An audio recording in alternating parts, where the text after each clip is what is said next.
never too early to make chocolate chip pumpkin bread. I love this pumpkin bread because it's made with real whole ingredients. Guys, welcome back to Maddening Adventure 3. As you guys know, here we beat the game, but there's a secret in the game as well. We found it in today's video. As you guys can see right now, all 4 secret tapes have been unlocked, and it is an extremely complicated process. And I would go through the things there in this video, but it would take a while.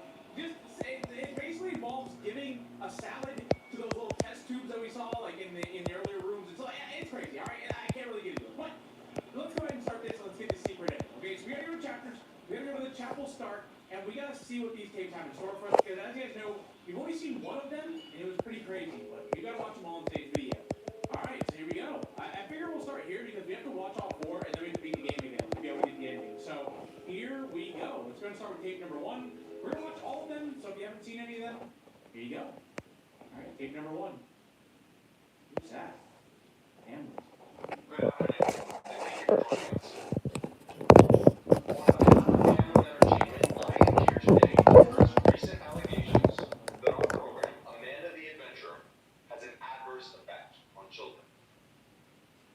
In our ongoing efforts to provide high-quality, educational children's entertainment, we are committed to transparency.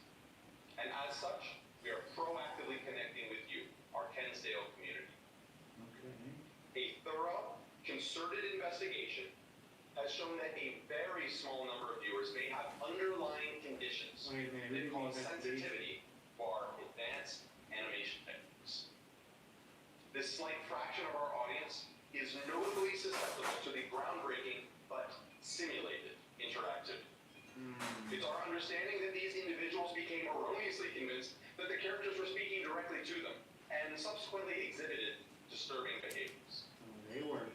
Children without these underlying conditions showed no such sensitivity to these behaviors. However, to address concerns for the safety of our audience and the security of our mission, we are destroying any remaining physical copies of episodes which this small number of sensitive individuals react. If you have in your possession any of these tapes, we encourage you to turn them into our production offices to avoid further exposure. In exchange, we will be pleased to provide your family with an exclusive gift pack featuring beloved Hamlin characters, Astronaut Mike, and Nellie the Triceratops. Again, please do not attempt to keep any of these episode recordings or to share them with others. If viewed by sensitive individuals, they may have negative effects. As always, we at Hamlin remain committed to helping children grow and learn in a healthy way. Yeah, let's hear it. Oh, who did the investigation? Who did the investigation, Hamlin? Who did it? Was it you guys? They investigated themselves and found nothing wrong. Alright, here we go. Here's the next one. Let's see. What's this gonna be? This is our second follow-up interview with candidate Delta 704, seeking employment in the new transference department. Please state your name. Marcus Movement. Thank you so much for this opportunity. Wait, Mr. Movement, is that Wooly? in your previous interview, we established your technical education and I think that's engineering Wooly. expertise. Your skills would certainly be valuable in knowing our procedures. Do you understand that your employment here will be under the condition of strict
that just to show how like obedient he is?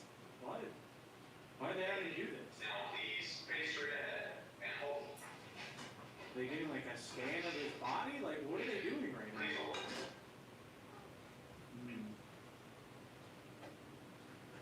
Thank you. Now please turn to the right.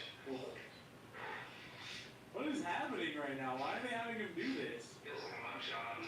Yeah. Didn't do it, I swear. What is that? Mr. Moon, please. This is standard procedure for security identification. Certainly understand the need for high security given the tasks we discussed in the previous hearing. Thank you. The interview is concluded. We will now meet your tour of the lower security clearance areas of the department.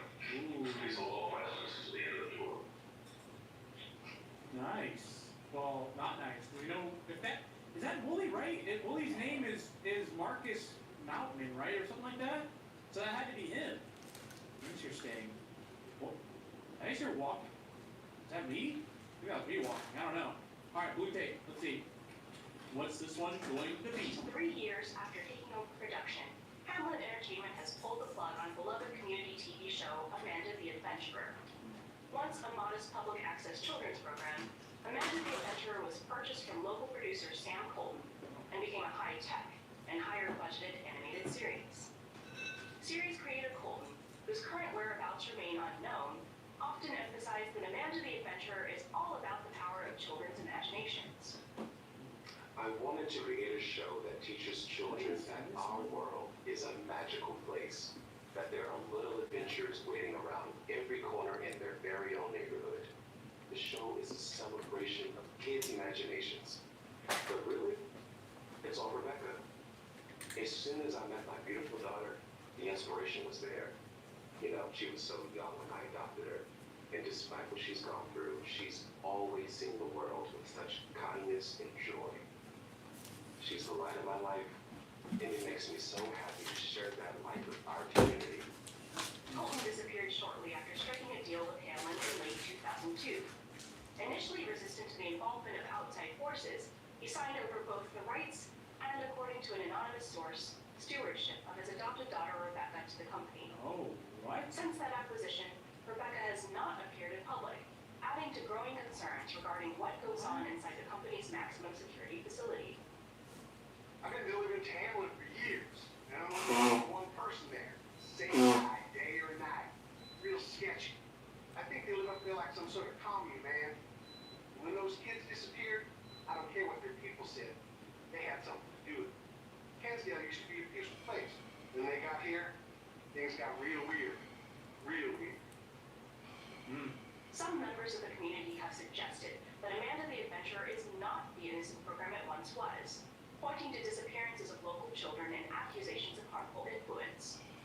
Faced with mounting public outcry, Hamlin has maintained denial of any wrongdoing, but declined an invitation to provide a statement to our team. For now, the Kensdale community has been left with more questions than answers surrounding the show's announced cancellation and the reclusive nature of its young star. We will share further details of this story as they develop. Coming up, big hot dogs are only for summer barbecues? Think again. When we return, we'll catch up with Chef Adrian Dingle, who's relishing all the unexpected ways you can add a little food magic to your Thanksgiving meal. What on earth was that? Well, what? That was the scariest thing this game has shown us. That was the scariest thing in the game. All right, last take. Here we go. I think this is one that we saw. We watched the audit of the security breach occurring at approximately 16:25 today, April 8, 2003. In the event, the breach appears to have catalyzed. The footage has been unaltered from the original security rotation of cameras in Area A of the NT sector. This is the first sighting of subject SC-96. The absence of security personnel, HP-701, is noted for further investigation. Security personnel HP-653 is identified at his assigned post. There were no reports via radio of SC-96's breach. Yeah, we saw this. This is crazy. Absolutely crazy. It's just like a casual... PR-362 is positively identified en route to a shift change. Two members of the SIO regulatory team codes PR-213 and 187 in their assigned lab. Nutrition lead NU-418 on the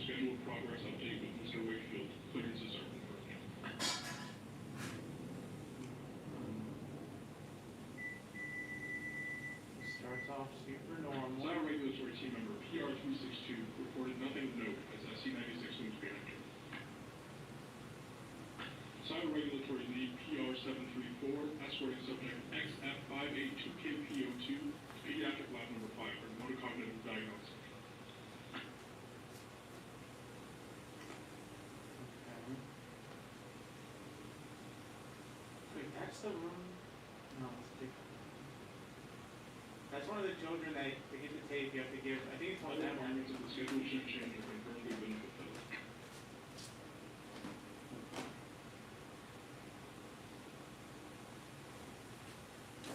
Both individuals confirmed as having 24/7 access to all areas in the facility and will not be questioned.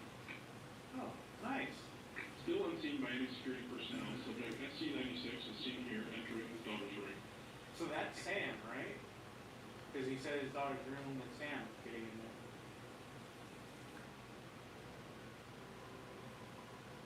With less burning, itching, and pain from moderate to severe plaque psoriasis. Imagine being a million. Stuff their stockings with a delicious Right? Because he said his daughter's room and Sam getting in there. And then obviously, Containment specialist CS226 identified making a routine deposit of biomaterials to chamber MT83RA002. I know that one. Totally. The shift change of PR187, replaced by PR362, is completed without incident.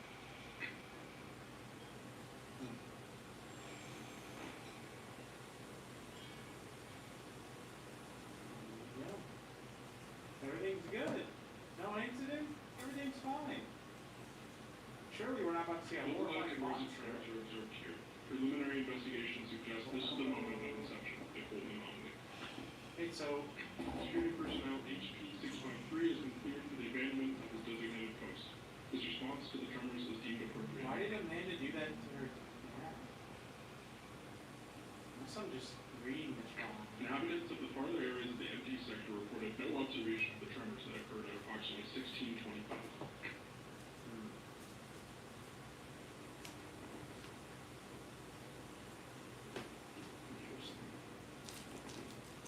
No one else noticed the tremors. Nobody.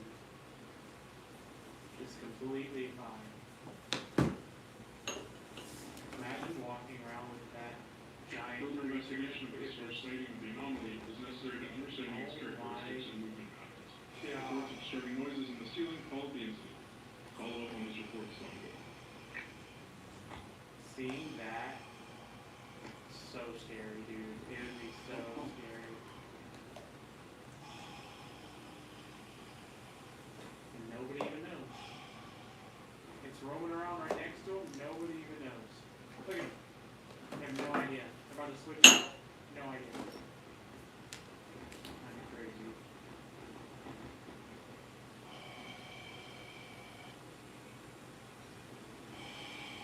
Just completely, like, nothing's there. No one's moving around. Respondents confirmed SC96's injuries were fatal. Preliminary theories point to an energy surge that overloaded the Colton asset's neuropsychic system and discharged the anomaly. Understanding of the incident is limited due to the lack of direct witnesses and the Colton asset's induced unresponsive states. Attempts to capture the anomaly are postponed until further understanding can be obtained. This concludes this period. So they don't really know what happened to him in that room. Could be the fact that she transformed that killed him, or they don't know. That's interesting. Okay, so now we need to get to the ending again, right? I don't know if there's anything new at this point. Obviously, I didn't want to, know. So my understanding, though, we're just gonna play through this point right here. Obviously, we've already beat this, so I'm not gonna, play it like normal. But let's get to the end. Okay, so 4739. There we go. Doors are open. Alright. Now we need to get the tape. Oh my gosh. Nothing new so far. That guy talking, normal. Here's the tape. Alright, let's put it in. Let's see. So, I think, if there's a skip button, I'm assuming there's nothing new. So we're just gonna type in. Yeah, I remember this. I remember this. Got it. Yeah, skip. Okay, so this is where. This is the part where we have to find the monster, right? Oh wait, we already did that. So shouldn't the tape be right here? Yeah, okay, we got the tape. I was gonna say, we already did that. That's how you get the code for that door. Alright, so take this one out. Or let's just skip it, I guess.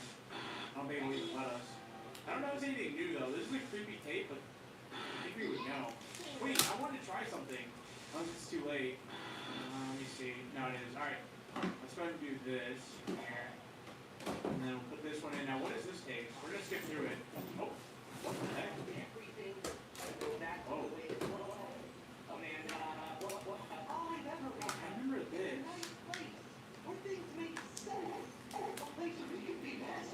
Yeah, no, oh.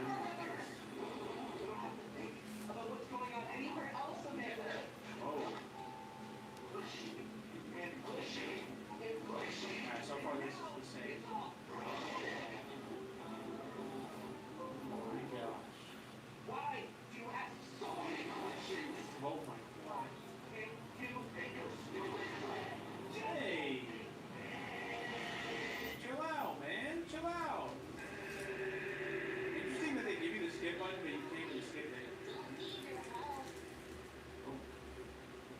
What? Is this new? Oh, no, I remember this. Yeah.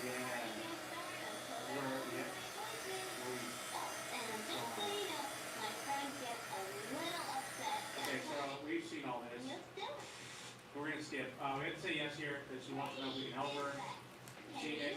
Skip. Okay, so for the friends, I have all of this already. Let me go ahead and put this in. All right, there we go. So this is done. Anything new?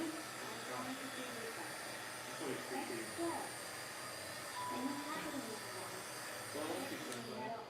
Don't be scared. Okay,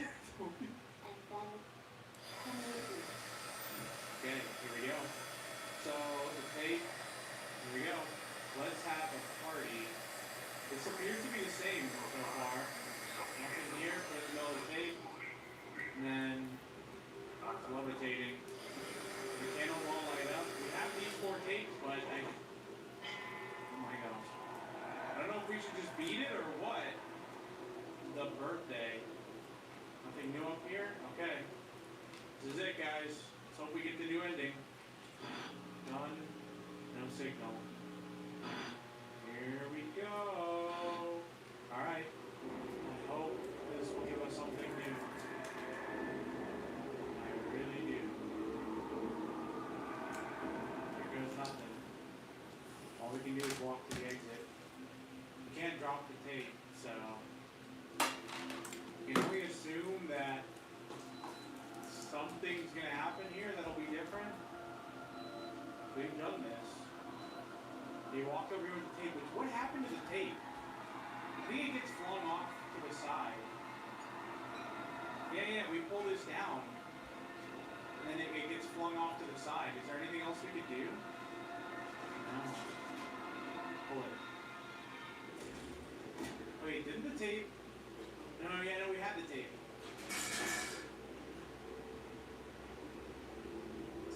It's the same. Come on, please, something new. Come on. This is the same. Oh no. Let's see something new.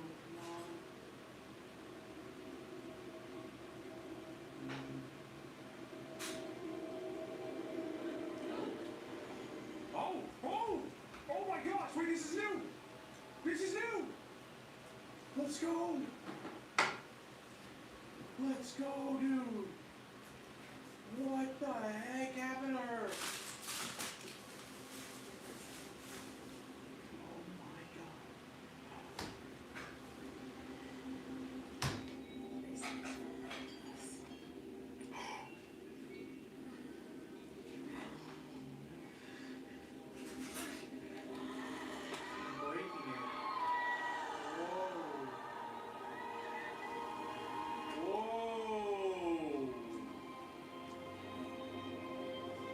Whoa!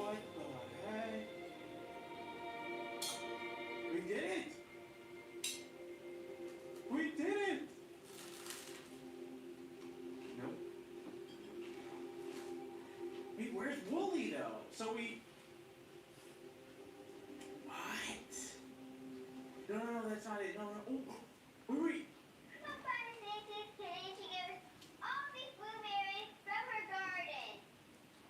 Cut. I'm sorry, Daddy. I spilled a berry. You're doing great, sweetheart. I'm so proud of you. I love you, Daddy.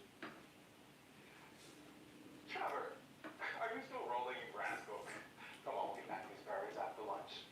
And I mean it this time. Cut.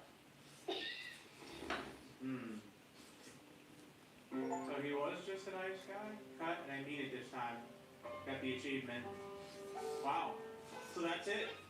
That we beat the game. Wait. No. Wait, there's still one thing. I mean, that ending was really cool, but that room. Remember, there was a locked room that we needed a code for. That is it's either open or there's.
This is straight up Granny though. Am I wrong? Like, this is straight up Granny.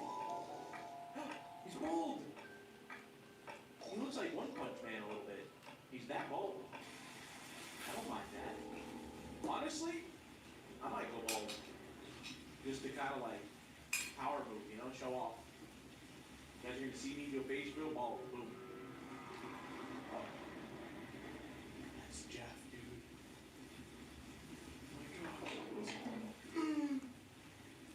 He's still bald. No.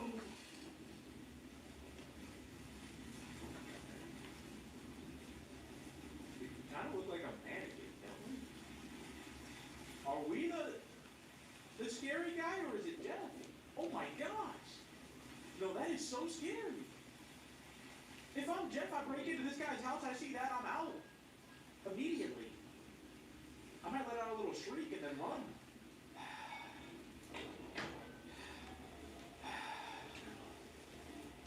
Oh, he's so pissed, dude. He's angry. Okay, why is Jeff just trolling this guy? Uh-oh. Oh, he sees something. Did he just think the wind was blowing that open that hard? Oh my gosh. That's so scary. Oh my gosh. I'm so scared right now. Please close the window, he's gonna get in. Oh my gosh. That? Oh, what? No, buddy just hit us with like a Joy of Creation jump scare. Jeff the Killer. That's all that's missing right there. It's like, you know, like the Resident Evil guy that goes, Resident Evil. What we need right there. Alright, here we go. What? Is that a fridge? A locker. Oh my gosh, I'm sorry, our character looks so scared. He's completely naked. What? Why do we not have clothes on at all? What kind of game is this?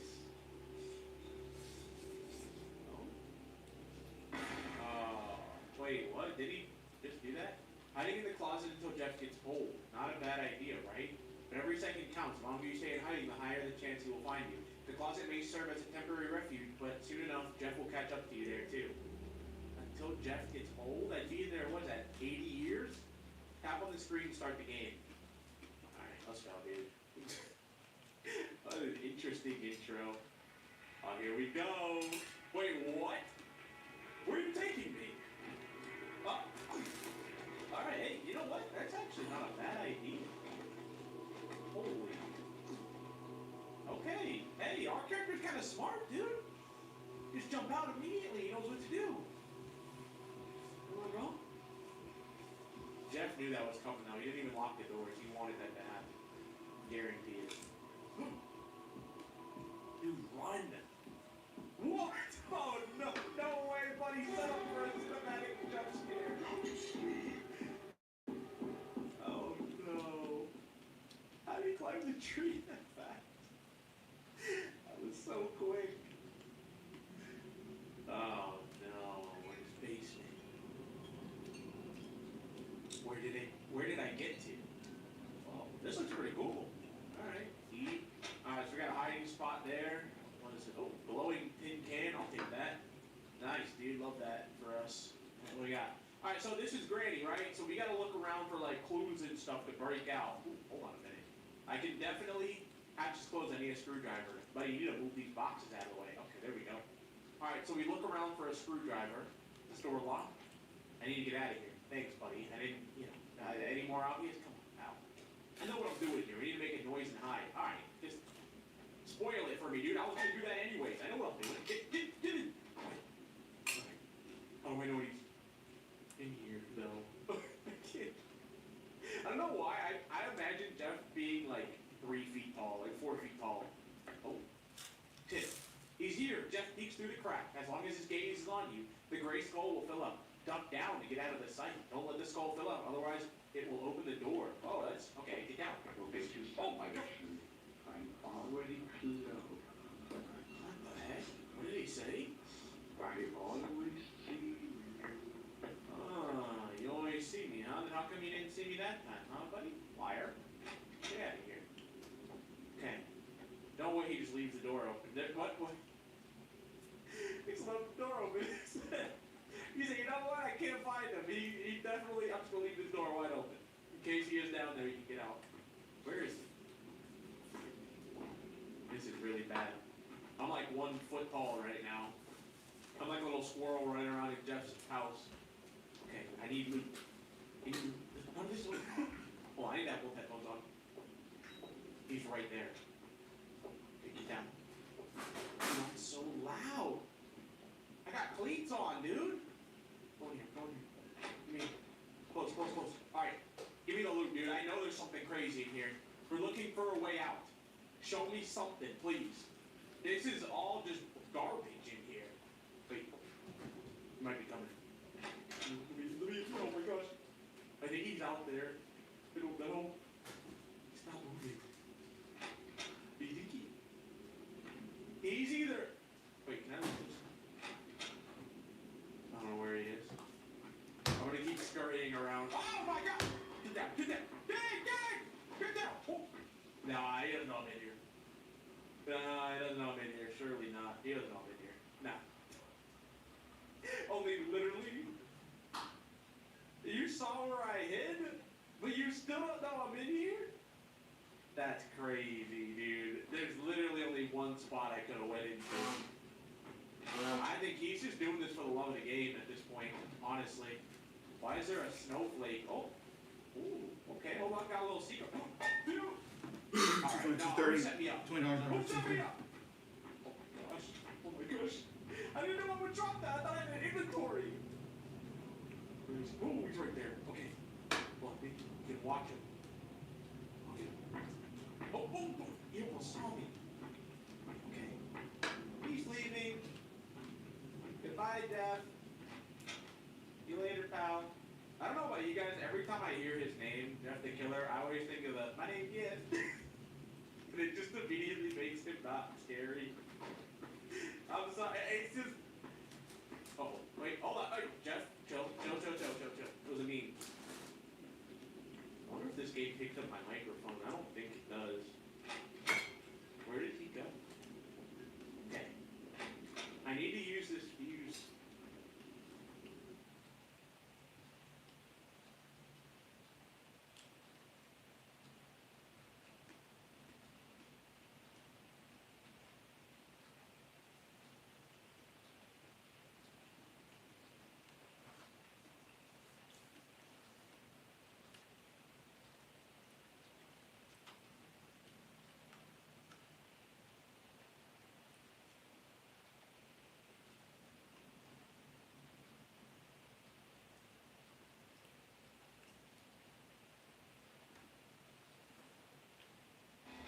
you've been waiting for all year is here.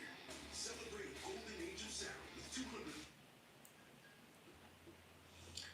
Hi everybody and welcome back to the channel. Today I'm going to show you how to install MAM or MAMI under Mac, for example. Actually I'm using Mac, but the procedure is more or less the same for Windows. Actually on Windows it's way easier because you have an executable and you simply double click on the X and start down.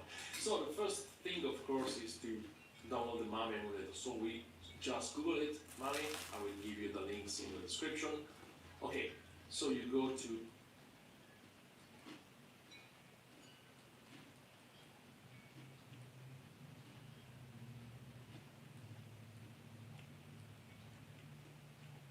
so I have U50 in this case, which is an old tone generator, general MIDI generator from Yamaha, and then the list ones command.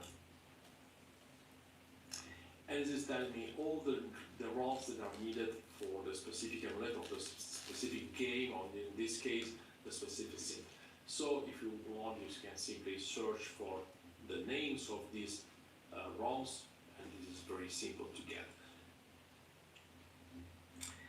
And now, in order to make it work, I simply need to copy the ROMs into my ROM folder. So once you have obtained your ROMs and you have found them on the net, you need to copy them. You can simply copy the zip, and you need to copy it, of course, inside the MAM repository, the main MAM components somewhere.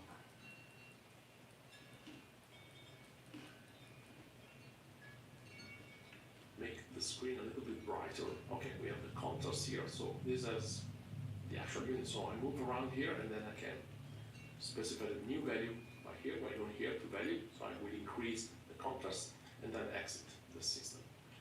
And then let's move to the demo. So let's click select to demo. Then we click enter and the demo will start. So we need to press enter once again, and then we need to exit the demo using exit.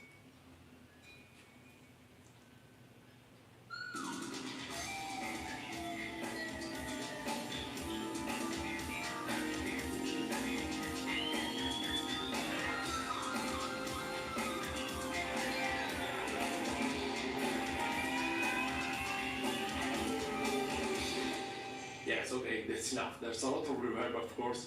We can go to effect, for example, and remove the reverb. So let's click on enter here, and we can move the reverb, change the type of reverb, or we can also, right here, remove the effect completely. So if we're now going to use the demo again, it will play without any reverb effect, and we can also try to remove the chorus or the time variable, which probably will have some delay here. Okay, let's remove again the delay.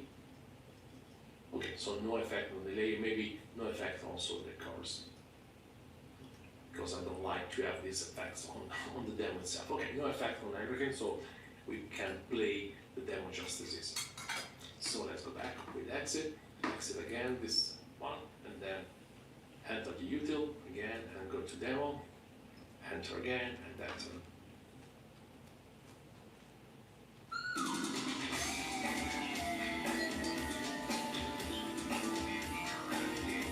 Yeah, and the demo is playing again. I think there's still a lot of reverb, but then maybe there is some reverb on the drums.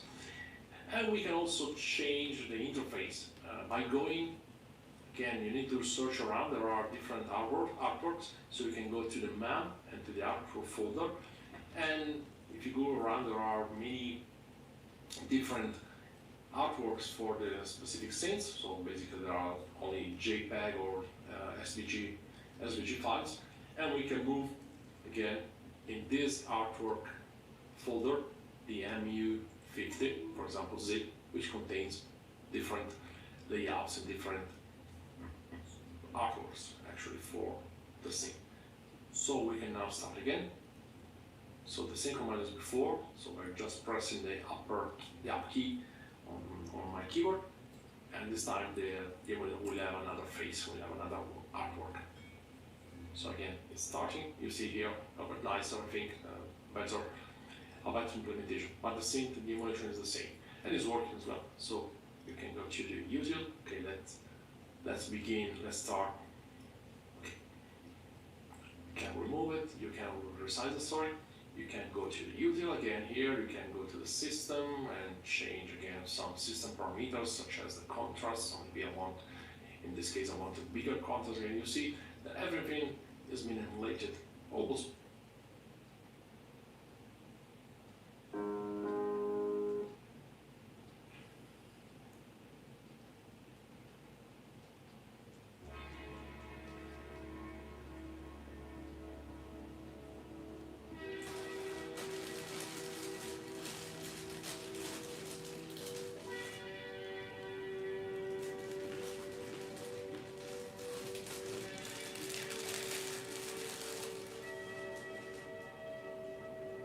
Lego Star Wars: The Complete Saga.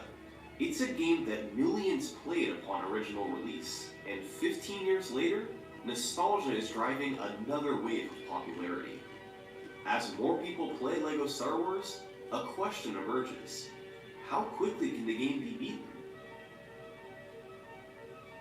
The Lego Star Wars speedrun has the precision of a 3D platformer combined with the glitches and tricks of a broken NES game. And for the past few years, a dedicated community of runners have been battling each other to take the world record lower. This is the history of Lego Star Wars World Records.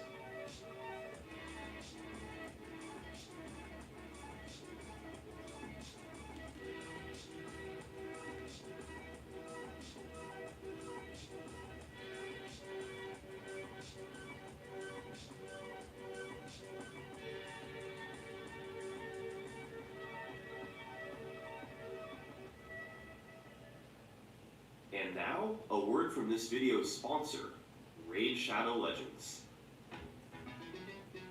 For years, a player named CabbageShirt300 was in search of the world's best mobile game. But then, a familiar game called Raid Shadow Legends introduced something new. In December 2022, Raid added MMA fighter Ronda Rousey as a playable character. She comes equipped with some of the most powerful skills in the game, and is perfect for both PvP battles and taking on tough bosses. By logging in and playing Raid for 7 days before February 20th, you automatically unlock Ronda. It seemed like Cabbage Shirt had found his perfect game, but then, something amazing happened. Raid recently introduced a special promo code RAID Ronda, where you'll obtain 3-day 100% XP boost, 500k silver, and 5 full energy refills. Just enter the promo code RAID Ronda in-game. Also, if you're an Amazon Prime member, you can get exclusive rewards in Raid right now. Download Raid now by scanning this QR code or clicking the link in the description. Not only will you be getting unique bonuses valued at $30, but you'll also be helping me out quite a bit. Scan the QR code now and start playing today. First, let's clear up any confusion with the timeline of the series.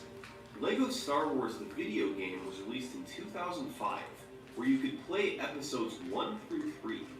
This was followed up by the original trilogy in 2006, with episodes 4 through 6 being playable. Finally, in 2007, these games were combined into LEGO Star Wars The Complete Saga, allowing you to play through all 6 episodes.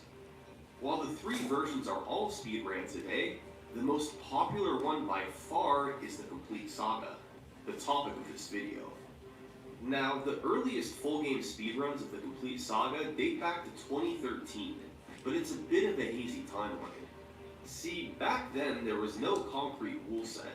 The initial method was to play through episodes 1 through 6 in order on the game's Super Story mode, which adds a timer to the bottom of the screen and doesn't have status screens between levels. Later, runners switched to playing the episodes on Replay Story, meaning you can use any red brick upgrade on any level. Since these records didn't have a standard rule set, and also some were filmed with a potato, we'll skip going over them in detail. However, serious props should be given to the record holders, Poshak and Lexos.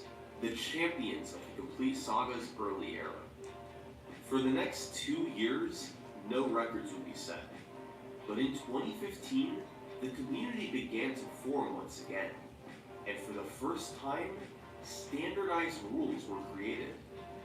All runs would be played on New Game instead of Replay Story. All red bricks, which are unlockables that give you a special ability, were banned. And you could only play with one player. Calling in player 2 at any point was disallowed. These rules formed the backbone of runs starting in 2015. And the first record to abide by them was played by SM Kirky, clocking in at 3 hours, 44 minutes, and 46 seconds. Now, this might seem long for a speedrun, but LEGO Star Wars is a long game. It has 36 levels, most of which take several minutes to get through. On top of that, there are also nearly an hour of unskippable cutscenes between the levels. So, how did SM Kirky speed the game up? Well, his general strategy can be seen in Negotiations, the first level in Episode 1. He killed enemies and built objects needed to progress, but beyond that, he was running through everything as fast as he could. Oftentimes, there was no need to actually kill enemies. You could just perform tasks and ignore them, and if you die, you quickly respawn and can keep going. In Level 2 of Episode 1, SM Kirky showed off quick platforming, jumping through the stage while avoiding slowdowns. Another simple strategy used was on bosses. On fights like Darth Maul and Jango Fett, SM Kirky used the Jedi Slash over and over, the most effective way to drain the health of bosses. So thus far, it seems that SM Kirky was still following all the rules of the game. He was just doing the minimum possible and optimizing everything for speed. But no, there's more SM Kirky did we've yet to discuss. Because like I said earlier, LEGO Star Wars is a broken video game.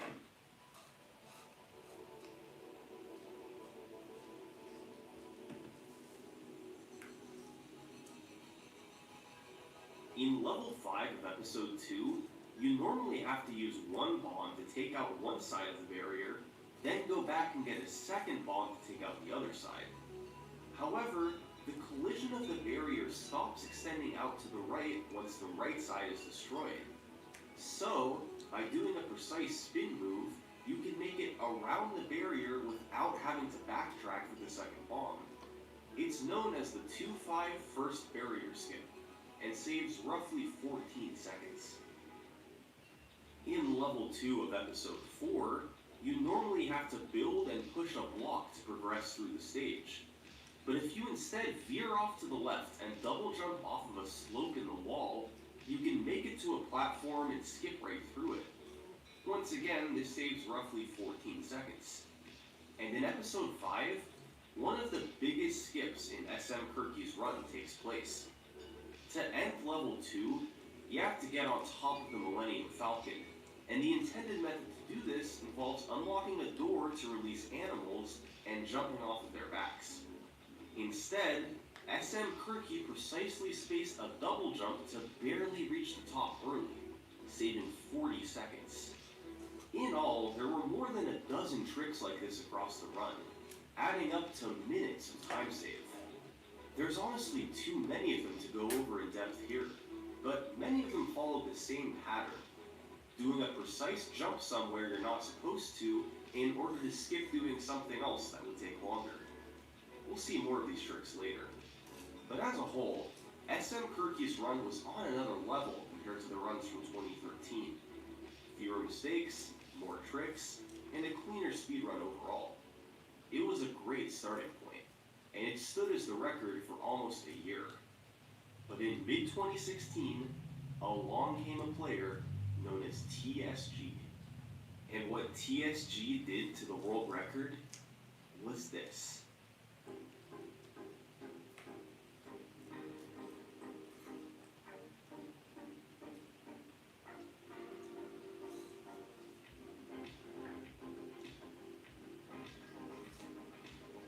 In 2016, a runner named TSG came onto the scene.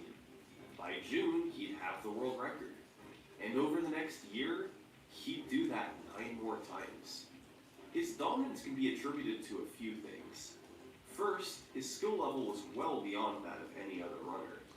The only one who was close was SM Kirky, but he couldn't catch up. Second, this was an incredibly active period of discovery for the game. You'll see soon how many new tricks TSG was able to use.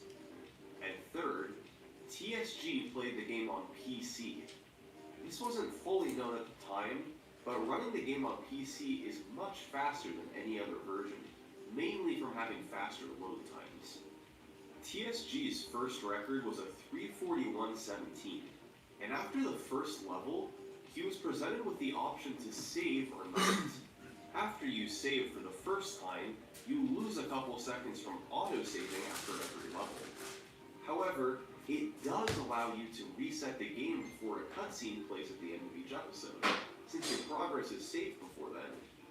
This allows you to more quickly start the next episode instead of watching a long cutscene, especially after episodes 3 and 5. And the time save is further compounded from the fast resetting that you can do on PC. And of course, he had a plethora of new strategies to use, particularly in episode 5. One was in stage 5-2. C-3PO can't jump, so you normally have to build a cart to take him up this ledge. But instead, TSG just punched him and pushed him up, saving roughly 22 seconds from not having to use the cart. And in 5-4, you normally have to have Yoda teach Luke the Force and build bridges for R2 to use. But why do that when you can just use bad collision detection in the wall and get up anyway? This was discovered by Grubo, and saves a solid 30 seconds. But the most notable trick in the run was one known as DV3, short for Darth Vader 3. In this form of the fight, you're supposed to deflect objects into Darth Vader, then eventually glass comes down and you can jump across. However, it's just barely possible to jump across without the glass, meaning you can skip the entire fight. You have 3 frames of leeway between the 2 jumps and the double jump, and it was easily the most difficult trick in the run. But if done properly, you would save over 70 seconds from not having to fight Darth Vader. And thanks to these 3 tricks and more, despite having some big slowdowns, TSG had his first world record. His record streak would continue over the following weeks, and the run had a couple major changes. First, he changed the episode order, playing episode 5 last. Players were allowed to play them in any order they wanted, but putting episode 5 at the end was beneficial since its ending cutscene was the longest, and timing stops before the cutscene plays. This way, it's not included anywhere in the final time. And the second change was the removal of a leaderboard rule. Red bricks were no longer banned. That meant he could use certain unlockables as he found them throughout the game. The 2 big ones he used were exploding blaster bolts, which lets you kill some enemies quicker and blow up certain barriers, and infinite torpedoes, which means you always have them behind you in the flying levels and don't have to go pick them up. Having these 2 upgrades across much of the run saved several minutes, and when combined with better execution of other tricks, allowed TSG to take the record under 3 hours and 30 minutes. New strategies were also getting discovered left and right, and in late 2016, one of the most obvious oversights from the developers was found by a player named Osamal. On the last level of episode 1, you're supposed to fight Darth Maul by forcing objects into him. But over on the right, there's a lamp, and for some reason, everything below the lamp is considered by the game to be out of bounds. You can stand and jump in any out of bounds area, so it's possible to just jump off the wall to the top of the lamp and across to the other side. As simple as that, you could save 30 seconds. By April 2017, TSG had taken the record to 3 hours and 24 minutes, and with second place more than 7 minutes behind, he was in full control of the world record. However, in May, a key rule was lifted. Back in August 2016, the ban on red bricks was lifted. And now, players were allowed to call in the second player. Welcome to the world of one player, two controller strats.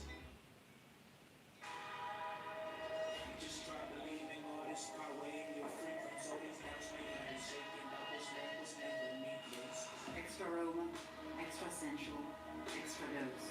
The newborn in Roma, Valentina.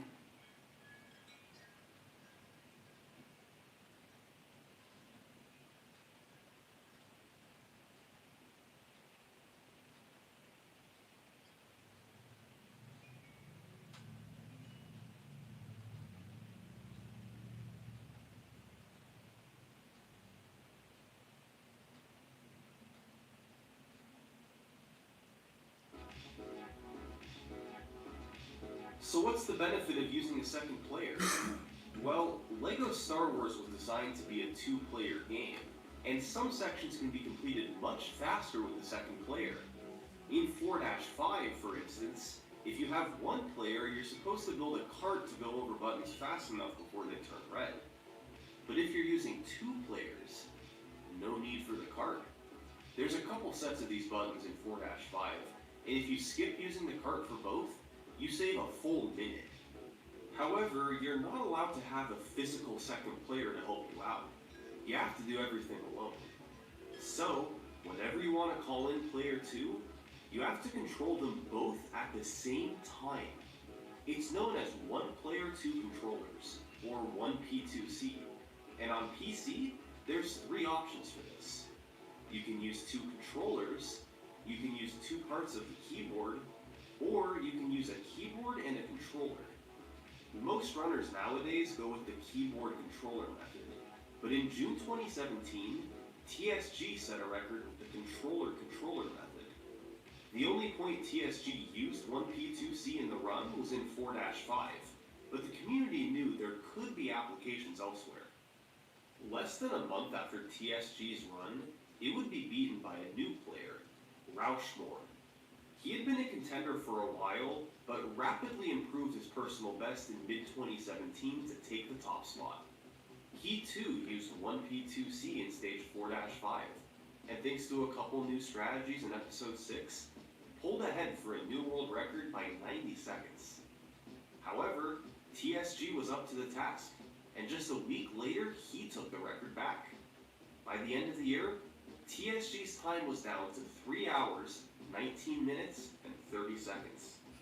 The 3:19 run had a notable new trick in the first phase of the Darth Vader fight.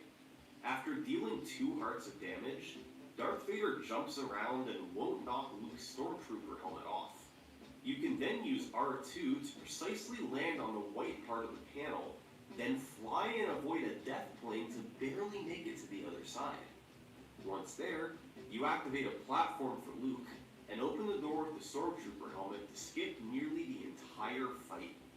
The trick, nicknamed DV1, saves 45 seconds and was discovered by a runner named Zolas. When combined with DV3, it was quite evident that stage 5-5 was becoming the most critical point of the run. Speaking of Zolas, he would set the game's next record, a 3:16.12. He implemented 1P2C across the run more. Some were small time saves, like deflecting shots so that R4 could safely activate the panel in 2-2, and others were more substantial. In 4-5, you could now use Chewbacca to activate the elevator and ride it immediately, instead of having to use Han Solo and wait for its second cycle. A time save of about 12 seconds. But interestingly, Zolas played the game on Wii. We know from before that this is slower than the PC version, but there's another consideration to be made.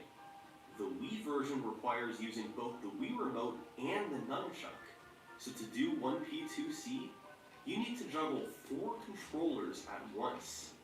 Still, Zolas was able to pull it off, with a world record by over 3 minutes. TSG followed this up a few months later with a 3:14.28. It was notable for implementing yet another trick into level 5-5. DV1 and DV3 already had skips, and now Darth Vader's 4th form did as well.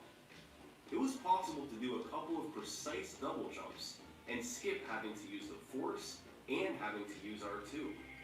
They have the potential to save about 7 seconds, and just added to the skill needed in 5-5. Episode 5 as a whole was becoming really brutal, and since it has the longest end cutscene, it had to be at the very end of the run. So let's take a look at our timeline so far. TSG started dominating in mid-2016, and although he twice lost the record to Rauschmore and Zolas, he'd always been able to fight back. 2 years later, his name was still on top of the leaderboard. But TSG's 3:14 from June 2018 would be the last record he would ever set. The game was about to enter a new era, because in October 2018, Rauschmore did this.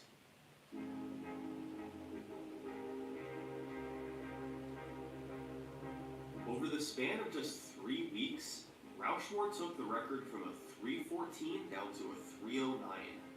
The key was the rapid discovery of new tricks by a runner named L-Tree. Tricks that would save up to 8 minutes. And the first one is really stupid. In 6-5, killing the Emperor normally takes a substantial amount of time. However, if you lure him over to the corner and die intentionally, upon respawning, you can just push him off the edge. It skips the remainder of the fight and saves 45 seconds. Later, it was discovered you could push him off at the start of the fight by calling in player 2. It saves an additional minute and is known as the Ultra Kill. Another simple boss skip was found in 4-3. You can skip the spy fight by using the force on R2. This pushes him past the trigger to start the fight, and if you call him in after, you can just go in the open door and save about 50 seconds. But the real big time save was in 6-3. In this level, you're supposed to hop in your speeder and drive through the roughly 5-minute course. Instead, if you go into the corner of the end barrier with both players, player 1 gets placed above player 2, and you can do a 360 to make it over the barrier. This activates the end of the course, and you can skip the entire thing to save several minutes. These discoveries helped lead to 4 consecutive records from Rauschmore. His 4th and final time, a 3:09 from October 2018, would be the final record set in the year. But interestingly, as the record stayed put at 3:09, the run started to get massive views on YouTube. It went semi-viral, and many people who saw the video thought it could be fun to try running it themselves. And largely thanks to Rauschmore's video, by early 2019, there was a new crop of runners ready to gun for the world record. In 5th place, there was Senor with a 3:11.37. In 4th place, there was Wii Super with a 3:10.45. In 3rd place, there was Osamnol with a 3:10.06. And in 2nd place, there was Shred with a 3:09.54. All 4 runners were closing in on Rauschmore's record, and it was obvious that one of them would beat it soon. The general consensus for the favorite to do so was Osamnol, but all 4 of them had a shot at it. And then, one of them broke through. On February 11th, 2019, Senor jumped straight from 5th to 1st place to capture his first world record. He lowered his personal best by nearly 2.5 minutes in the process. Senor had gotten into the game after seeing Rauschmore's video, and although he lowered his time quickly, he was comfortably behind the other record contenders. But the key to Senor getting this record was 1P2C. He used it all over the run. He used it for multitasking, he used it to get one player in position while the other player built, he used it to push characters further ahead. These were small time saves on their own, but they added up when used across a 3-hour run. This was also the first run to use the incredibly difficult disco skip in 6-2. After building the speaker, You then try and position Luke so he's exactly 50% inside of the speaker once it's finished being built. The game doesn't know what to do when you're inside a built object, so if you're next to a wall, it will sometimes push you through it, meaning you could go out of bounds and skip building the disco party to save 40 seconds. This is a really precise trick, since you have to be positioned just right to clip out of bounds, but if you miss it, you can just break the speaker and build it to try again. With all the competition from top runners, people didn't expect Senor's record to last long, but it would only last for 3 days. On Valentine's Day 2019, Shred took the record with a 3:06.27. Shred had been running the game for over a year, but only became a serious record contender early in 2019. And his record was an improvement by nearly 3 minutes, which was especially impressive given that it was played on a Wii. It didn't do much new over Senor's record, but was better executed.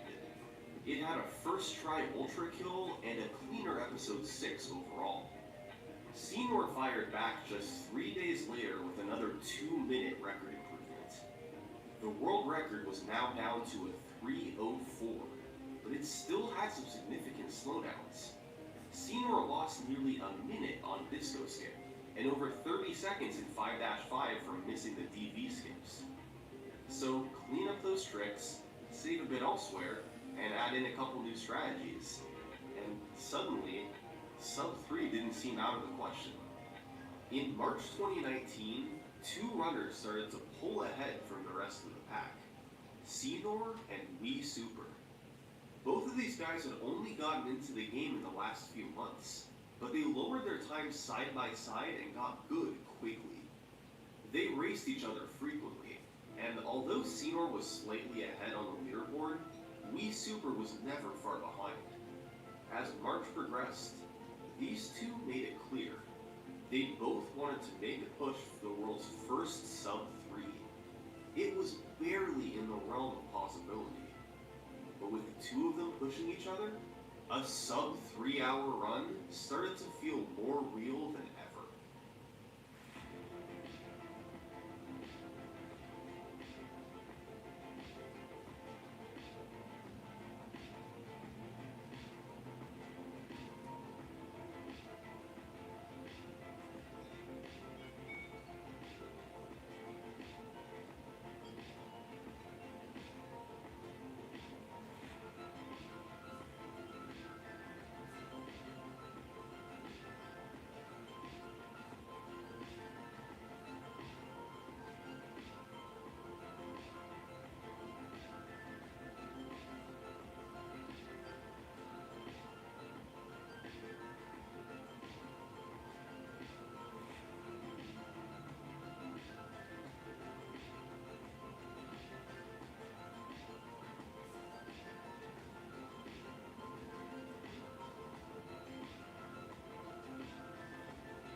The world's first sub 3. Senor had skipped straight over 2:59 to a 2:58.50. His run was roughly even through episode 6, but he saved some time later over mistakes and slowdowns in his last PB. And at the end of the run, he still had to execute tricks like HUD skip and DV3. It was an intense situation, but he was able to clutch them out and get the first sub-3. Interestingly, about half an hour before the end of Seanor's run, Wii Super started a run of his own, and this run would finish as a 2:59.04, the world's second sub-3. Had Wii Super started his run just a few hours earlier, he would have won the race to sub-3. But instead, he had to settle for second place, while Senor got the glory. But Senor's record wouldn't last long. He beat his own run by 43 seconds just a day later. This run was notable for introducing a piece of RNG. In 4-4, there's a section where Obi-Wan is supposed to appear across the room on a bridge after you arrive.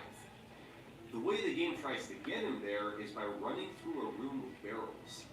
If he gets stuck behind a barrel, the game turns him to try and get around them, which slows him down, but he still eventually arrives on the bridge. Usually. Sometimes he gets stuck.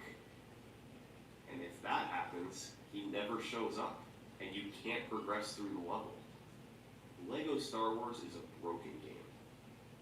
Now, runners used to have a way around this. You reload the bridge room by entering and exiting the previous room, which guarantees Obi-Wan will show up for a 2-second time loss. But players then found 4-4 cutscene skip. By jumping off of this ledge, you can hook back and enter an out-of-bounds area to skip to the next room. This means a cutscene doesn't play and you save 18 seconds. However, as a consequence of the cutscene not playing, you can no longer reload the bridge room, since you wouldn't be able to leave the previous room if you enter it. So, Obi-Wan RNG was back into play. If he didn't want to show up, you were in big trouble. A couple weeks later, a fairly substantial change was made. The community decided to alter the way runs were timed. Instead of starting when the players gained control in 1-1, it would now begin when selecting New Game on the main menu. This was mostly done so that movement in the cantina would be considered in the final time. It added roughly 58 seconds to all runs. So, when Senor set a record that would have been 2:57.36 under the old timing, it was retimed to 2:58.34. And that made it 4 consecutive records for Senor. He was the first to sub-3, and now he was taking control of the leaderboard. And for Wii Super, he just couldn't catch up. He perpetually remained slightly behind Senor, easily in second place, but ever since he missed his chance at the first sub-3, the world record eluded him. But after the 2:58.34, Idle Farms farmers are up early every day for their hens, but couldn't you just sleep in? Do you like waiting for your breakfast?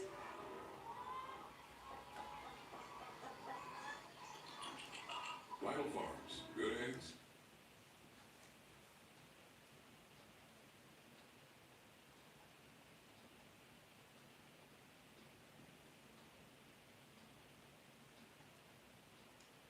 Okay, with cash up front. Others turned on. Give me 17 cents on Bitcoin. that he would be taking a break from the category to focus his efforts elsewhere. Maybe this was the chance Wii Super needed. With Senor at least temporarily out of the picture, he could hone in on improving his time without needing to compete with anyone. And as it turns out, just 2 days later, it was only record by a second, but Wii Super had finally overtaken Senor. It was a run with a great early game, but he lost some time on speeder skip and had a weak episode 4. Still, Wii Super had broken through. Was this a one-time deal, or was he about to make something more out of it? 6 days later, a 60-second record improvement by Wii Super, largely due to saving time in episode 4. The very next day, another minute-and-a-half world record. 3 weeks later, 2 record improvements on the same day. 3 days later, a record cut by nearly 2 full minutes. Then Wii Super took a break. And And when he came back, another world record. 7 records over the course of 3 months for Wii Super. The final one was a time of 2:53.04.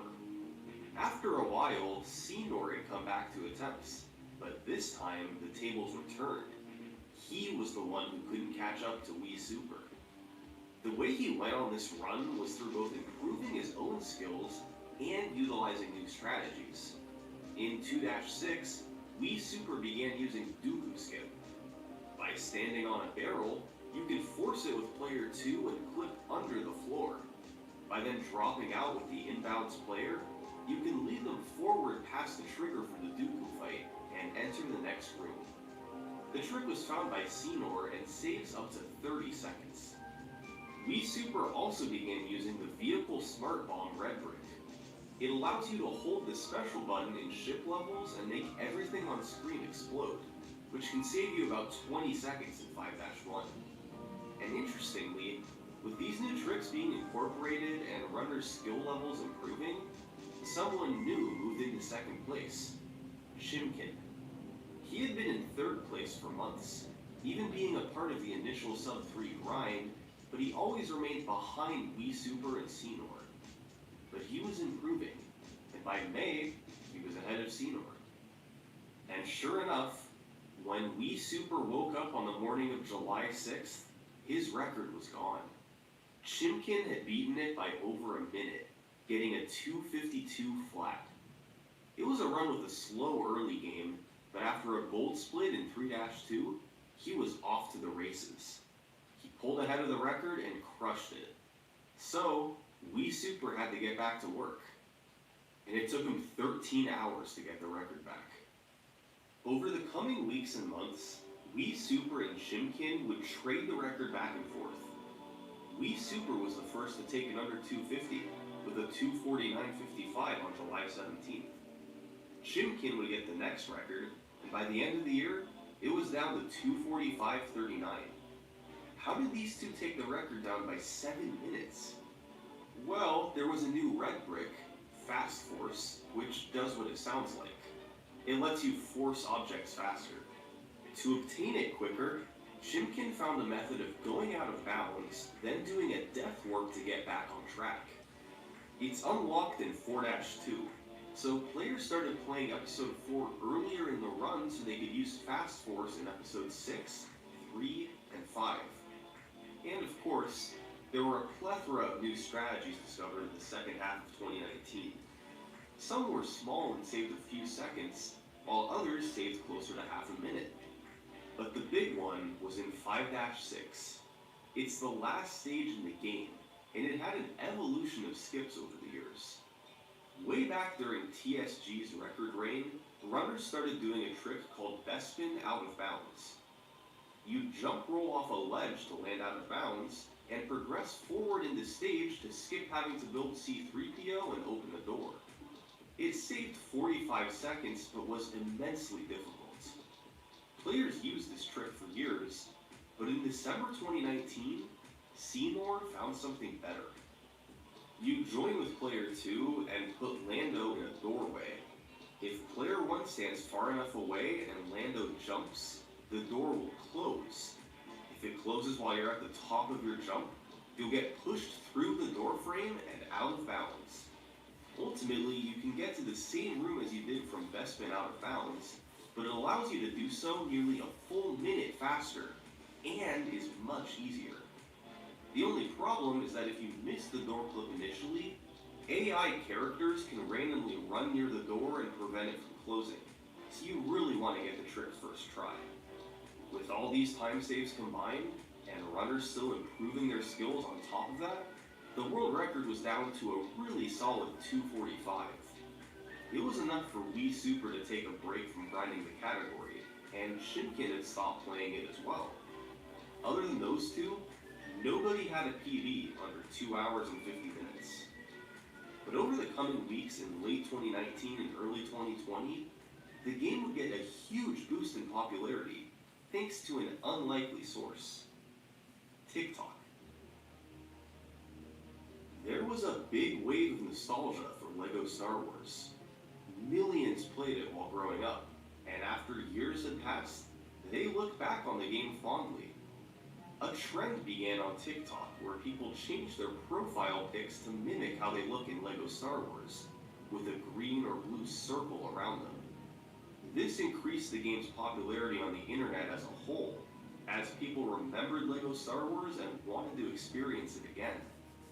As such, speedrun streams and videos exploded in popularity, and starting in early 2020, there was a new wave of speedrun activity. And suddenly, by February, Wii Super had new competitors on his doorstep. In second place was T-Fresh, and in third place was Led Astray. Both had a time of 2:47, and both had aspirations for the world record. Wii Super had no choice but to do more runs if he wanted to defend his title. So he did. And in the span of just 1 week, he lowered the record twice, taking it down to 2:44.30. But this wasn't the complete domination that he'd had earlier. His competition continued to close in. Led Astray got a 2:46, and a familiar face had actually jumped into second place. Senor. The pressure was on for Wii Super. These guys were both capable of getting the record, and could really obtain it any day now. Wii Super continued to do runs, and a couple weeks later, he achieved a run that put away any competition for the record. Months of attempts had all led up to this moment. It was his ultimate run. Throughout the first 4 episodes, there were no significant mistakes. He gained a bit of time on nearly every level, and leaving episode 6, he was nearly 2 minutes ahead. The final 2 episodes are 3 and 5, and although they weren't perfect, they were good enough. And when combined with the incredible start he'd had, the end result was a monster world record. Wii Super wasn't at much risk of losing his title anymore. Or was he? Senor wasn't deterred from the task at hand. Wii Super was now 3 minutes ahead, but Senor knew he could close the gap. On March 27th, he took his PB down to 2:44, and on the 31st, he shaved another half minute off. Despite the optimization of Wii Super's record, Senor was actually able to close in. These two guys were ahead of the pack. Just like the initial sub-3 grind, Wii Super and Senor were locked in a battle. Thanks to the game's boost in popularity around this time, the community decided to have a LEGO Star Wars speedrun tournament. Wii Super, Senor, and most of the game's other top runners all participated. It was a double elimination tournament, and there were some great times put up by several different runners. But when all was said and done, after the brackets were completed, who else would meet in the finals but Wii Super and Senor? These two would get the benefit of a big new strategy discovered a few weeks ago in 6-1, Spiderless. By using a forcible object, you could clip into the wall, which was faster than the old method of using the spider. You can then come back in bounds to touch a grade, which acts as a trigger for the game to send you straight to the boss fight and skip the cutscene. This trick saved a full 60 seconds, a huge advantage for any runner who could pull it off. Up to this point, Senor had lost 1 match while Wii Super was undefeated. So to win the whole thing, Senor needed to win twice, while Wii Super needed just 1 win. And Senor handily won the first game. Wii Super accidentally soft-locked in 5-1, losing several minutes and allowing Senor to cruise to an easy victory. That meant there would be a winner-take-all match the next day to determine the tournament champion. This was going to be a tough task for Senor. Think of all he had going against him. His personal best was nearly a minute behind Wii Super. He had lost to him earlier in the tournament, and he'd gotten a pretty lucky victory yesterday thanks to a fluke softlock. He was going to need to play out of his mind if he wanted to win this thing. And so, on April 19th, 2020, in the final match of the tournament, with his opponent heavily favored to win.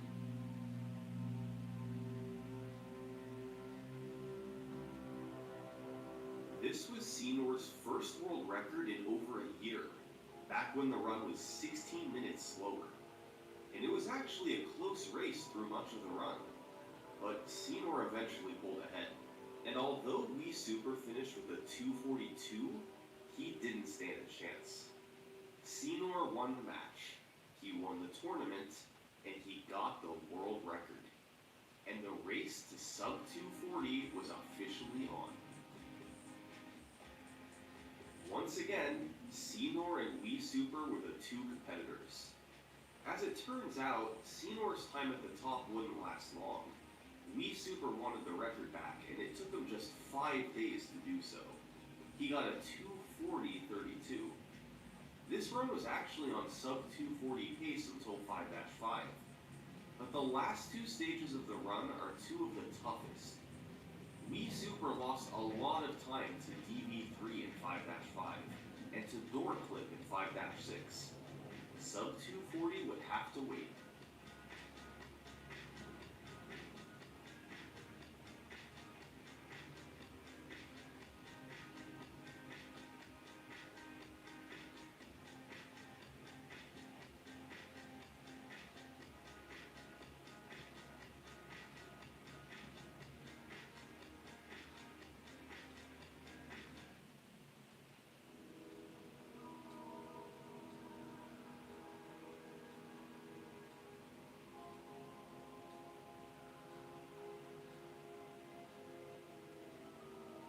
Wii Super lost 45 seconds to Door Clip, and missed sub 240 by just 4 seconds. It's a great example of how tough the end of the run is. Door Clip is in the very last stage, and if you miss it initially, bad luck can make you lose the record. Over the following few weeks, competition caught up. A couple runners named Pickle Toe and Ginger Legend got times in the 241 range, increasing the pressure on Wii Super. And on July 14th, Senor had a run on sub 240 pace into 5-6. But once again, Door Clip killed it. He ended up 1 second behind the world record. Wii Super had waited too long.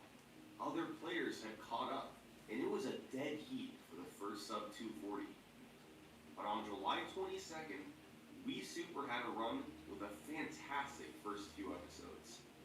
He then lost his helmet in 4-5, but a great episode 6 put him back in the lead. He had a rough 5-5, but with time to save in 5-6, sub 240 was still possible. He got Door Clip quickly and left just enough room to get a sub 240. 2:39.49. Wii Super had won the race. This was Wii Super's 22nd world record. He'd faced competition from some of the best in the world, but time and time again, he had proven he could come out on top. With his sub 240 goal accomplished, Wii Super finally felt he could take a break. Hey, I'm checking in. Oh my gosh, I'm a huge fan. Oh, thank you. I love Skinny Pop. Anyway, what's your name? Jennifer? Mm-hmm. Anderson? Skinny Pop, popular for a reason. The movie. Are you ready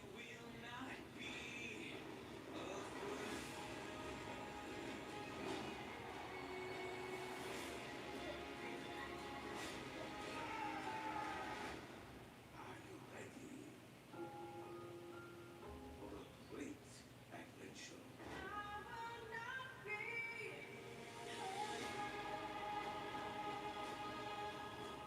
David, in theaters this Christmas. Runners in 2nd through 4th place, Senor, Pickle Toe, and Ginger Legend, have lost motivation after being beaten to the first sub 240. So, they all stopped running the category as well. For the first time in many months, there was little activity at the top of the leaderboard. That meant there was technically an opportunity for someone outside of the top 4 to swoop in and make a move. Let's let's take a look at who was in 5th place. This is E. Roadhouse. He had been running the game for about 3 months, and managed to quickly enter the game's top 5. However, during the sub-240 grind, he was comfortably behind the big 4 runners. He wasn't considered to have a serious shot at the world record. With all 4 of them stepping aside, this was his chance. In early August, he stepped into 4th place and lowered his PB down to 241.12. And on August 10th, he got on a run where he pulled about 15 seconds ahead of the record by the end of episode 4. There was still a long way to go, but he kept nailing tough tricks. Spiderless in 6-1, speeder skip in 6-3. A shot at the world record was starting to seem more and more like a reality. He was competing against an incredible episode 3 in the world record, so he bled some time there, but going into the last 2 levels of the run, 5-5 and 5-6, he was only half a minute behind. Time to enter the trick gauntlet. DV1, first try. DV3, he faltered a bit but got it 5th try.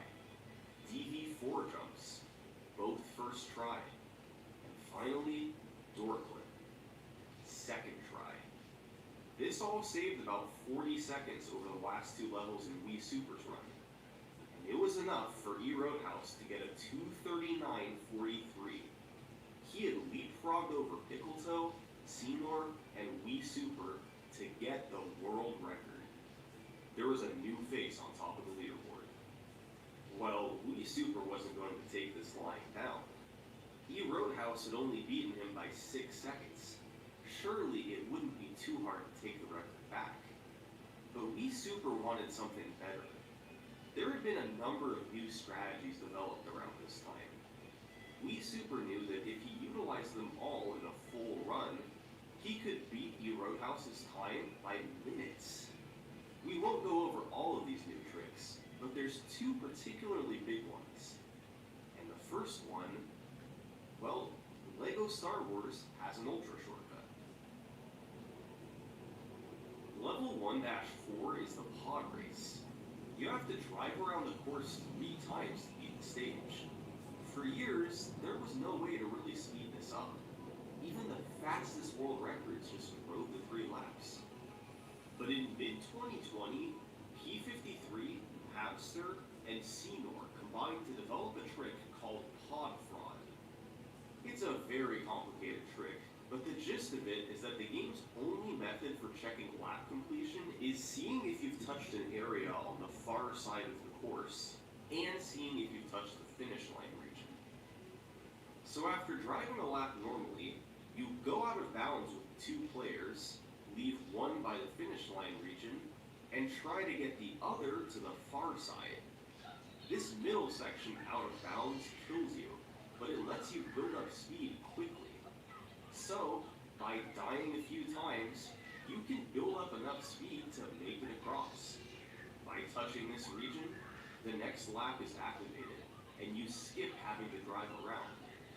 This setup takes about 25 seconds, but a lap normally takes about 60, so you save over half a minute. The other big skip is called Grieve Cheese, discovered by Pickletoe with concepts from Fezteo.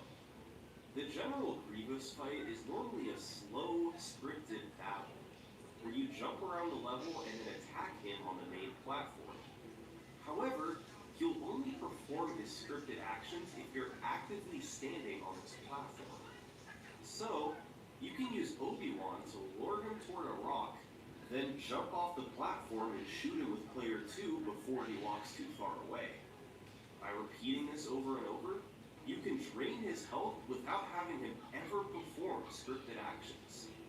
Unfortunately, there's RNG involved. He can randomly block your shots, which wastes time. But ideally, Grieve Cheese can save over half a minute.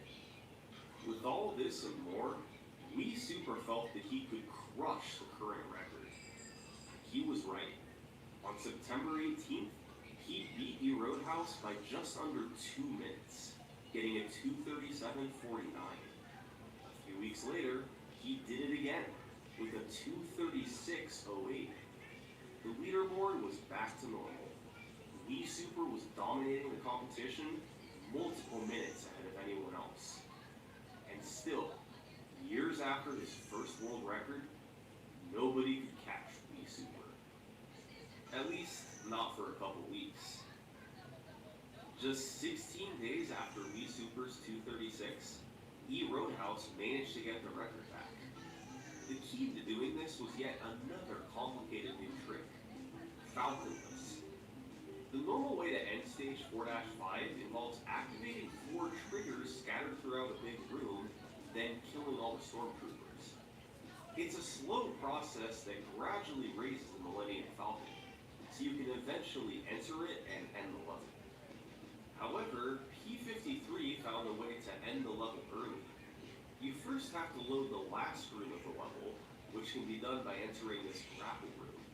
You then go back far in the level, and by crossing a particular line, the game tries to save memory by unloading the last room. This means the triggers, stormtroopers, and Millennium Falcon all disappear. The issue is that the game never reloads them once you go back forward.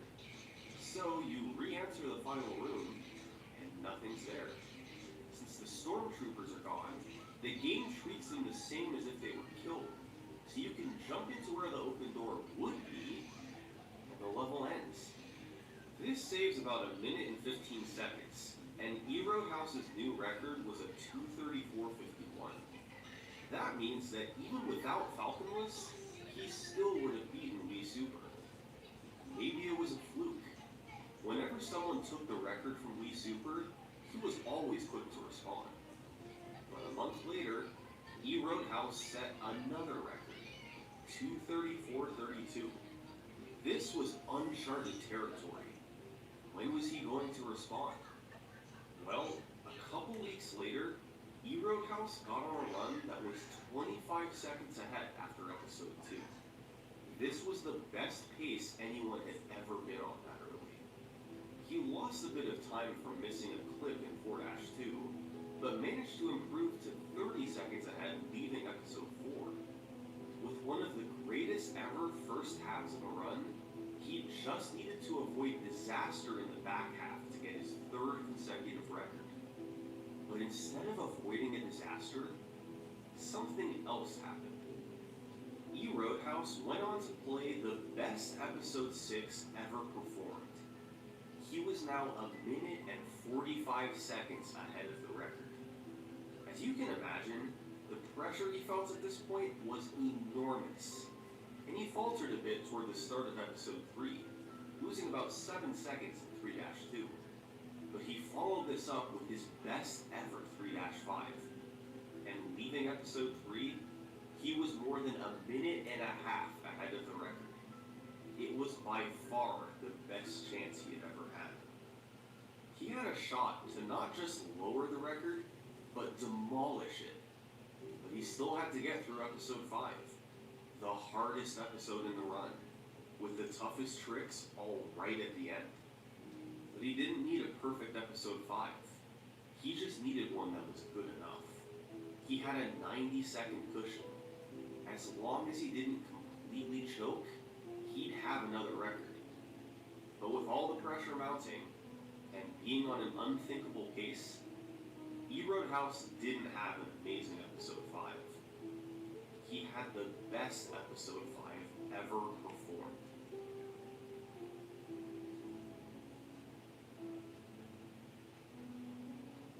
This was by far the greatest record the game had ever seen. Roadhouse had skipped 2:33 and skipped 2:32. He was more than 4 minutes ahead of second place. There was nothing more he could do. There was nothing anyone could do. Roadhouse was the game's new top runner, and it was hard to imagine this record being beaten anytime soon. So, he took a break. Since nobody else had a personal best below 2:36, there were no challengers for the record. However, that didn't stop players from continuing to run the game, but the nature of the competition changed. was now a battle for second place rather than the world record.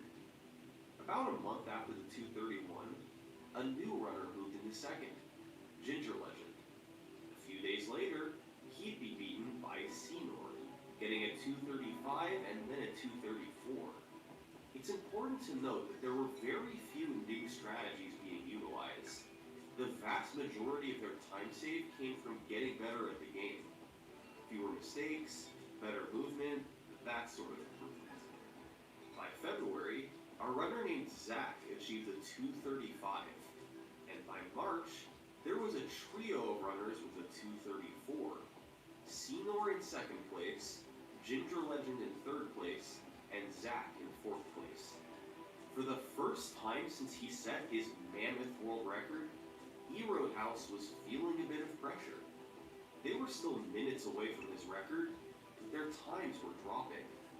So, he decided to end his break and go back to record attempts. But he struggled to get good runs going, especially compared to his incredible 231. On March 6th, Senor would once again lower his second place time, 233.05.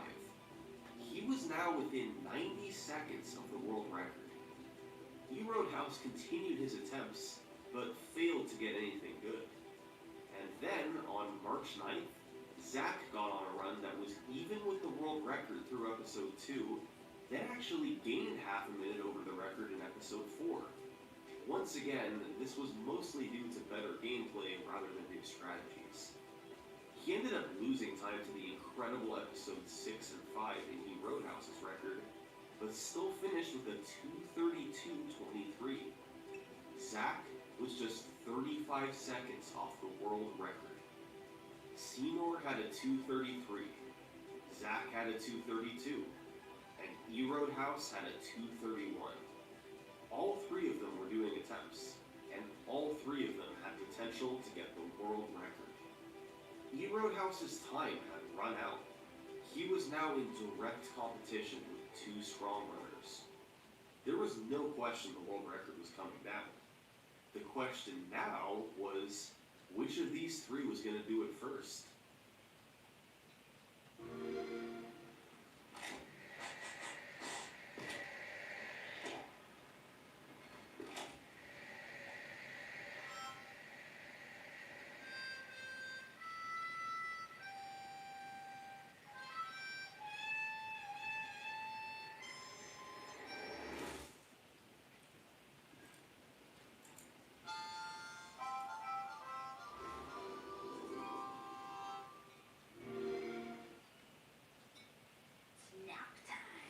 Only one adventure. We're actually inside our dreams. Is this big?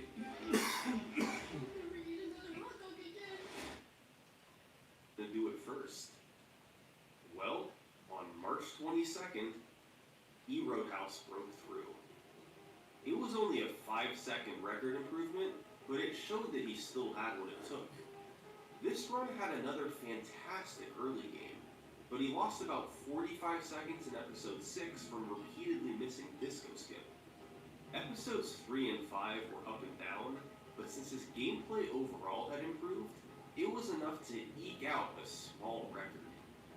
But his work wasn't done yet. A couple weeks later, Roadhouse got a 231.35. Another small record improvement, but he was making progress while Zach and Senor weren't improving their times. Still, all three runners continued to grind over the following weeks. The end goal had shifted. It was officially a grind for the game's first sub-230. A half-hour barrier hadn't been broken in 2 years. In mid-May, Senor lowered his time down by over half a minute. All three runners were now within 60 seconds of each other. Who would get sub-230 first? Would it be the veteran, the newcomer, or the current world record holder? Well, on May 14th, Roadhouse got on a run with another incredible first couple of episodes. Once again, this was his best pace ever leaving episode 2. He faltered a bit in levels 4-2 and 4-3, so his pace cooled off slightly exiting episode 4. But after episode 6, he was still a minute ahead of the record. It was clear that this would be a golden opportunity for the sub-230. And then, in episode 3-1, something strange happened. Roadhouse was cycling through his splits to see what time saves he had left, and he accidentally paused his timer. He realized this a short while later and unpaused it, but this threw everything off. His pace would now seem better than it really was.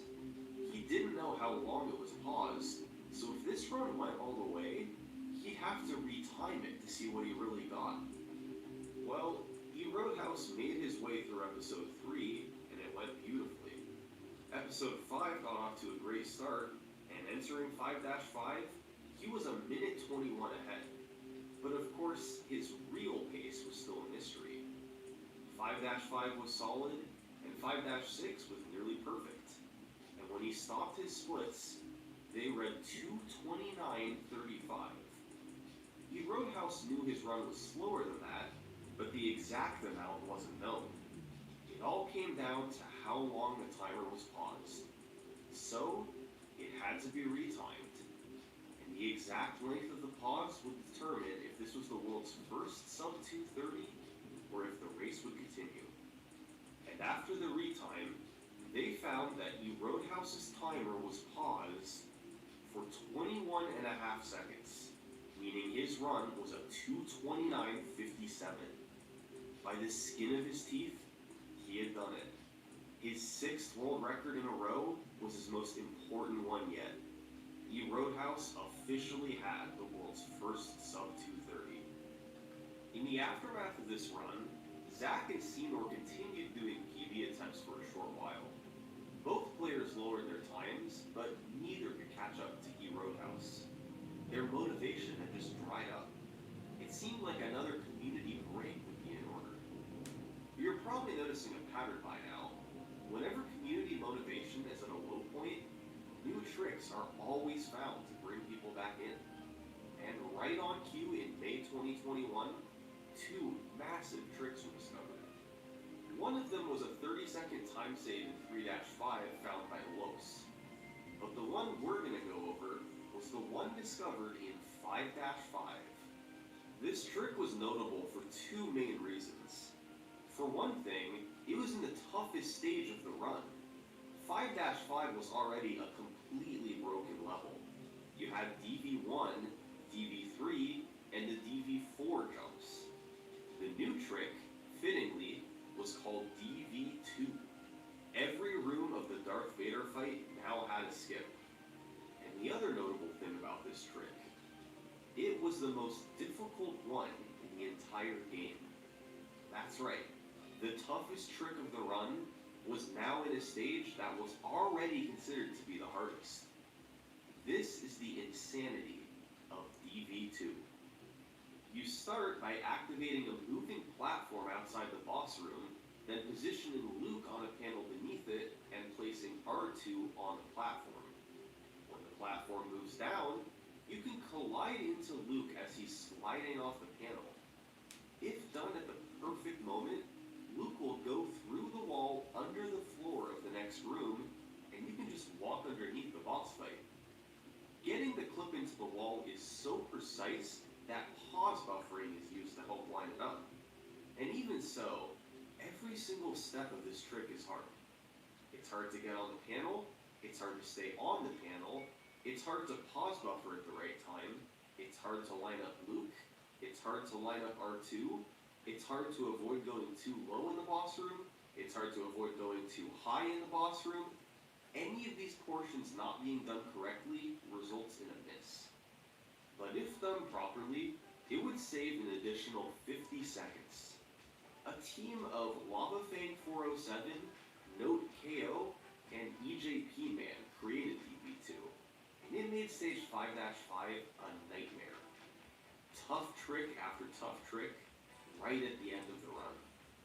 But with all the time save potential, people had to go for it, and it brought runners Zach and Seymour back to doing runs.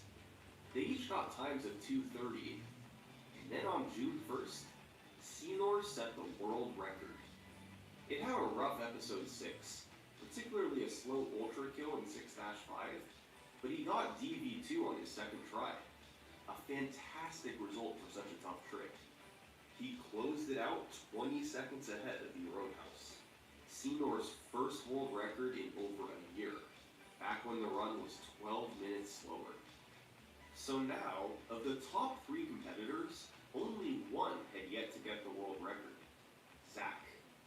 He'd been in the top 3 for the past 5 months, even moving into second place on several occasions, but he had never been able to take the top spot. It was frustrating. He knew he was good enough, he'd been on pace before, and he also had a bit of time on his hands coming up. So, Zach decided to start a devoted grind for the record. But this wasn't going to be just any grind. He was going to play the game 14 to 15 hours per day until he set the world record. Zach began on his quest, and over the next 2 weeks, he played the game for roughly 200 hours. Run after run, good pace after good pace, and despite all that, he didn't achieve a world record. In fact, he didn't even get a PB.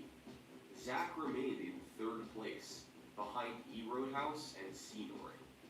Disappointing for sure, but Zach would still get another chance. Because on June 13th, runners Zach, E Roadhouse, and We Super all met up to grind for the world record 12 hours a day, with Senor also participating at home. Only 12 hours may have been less than Zach was used to, but still, 4 of the best runners in the world, 12 hours per day, for 3 days straight. Surely a world record was incoming, but it never happened. 72 hours came and went, with no world records. And here's why. Between all 4 runners, more than 20 world record paces were achieved into the final 2 levels. All of them died to DV2. It was such a hard trick, and trying to execute it when feeling the pressure of a record-paced run, good luck with that. So for Zach, a grind of 12-hour days hadn't worked. 14-hour days hadn't worked either. So he had only one remaining option. On June 16th, Zach began a grind of 16-hour days to get the LEGO Star Wars world record.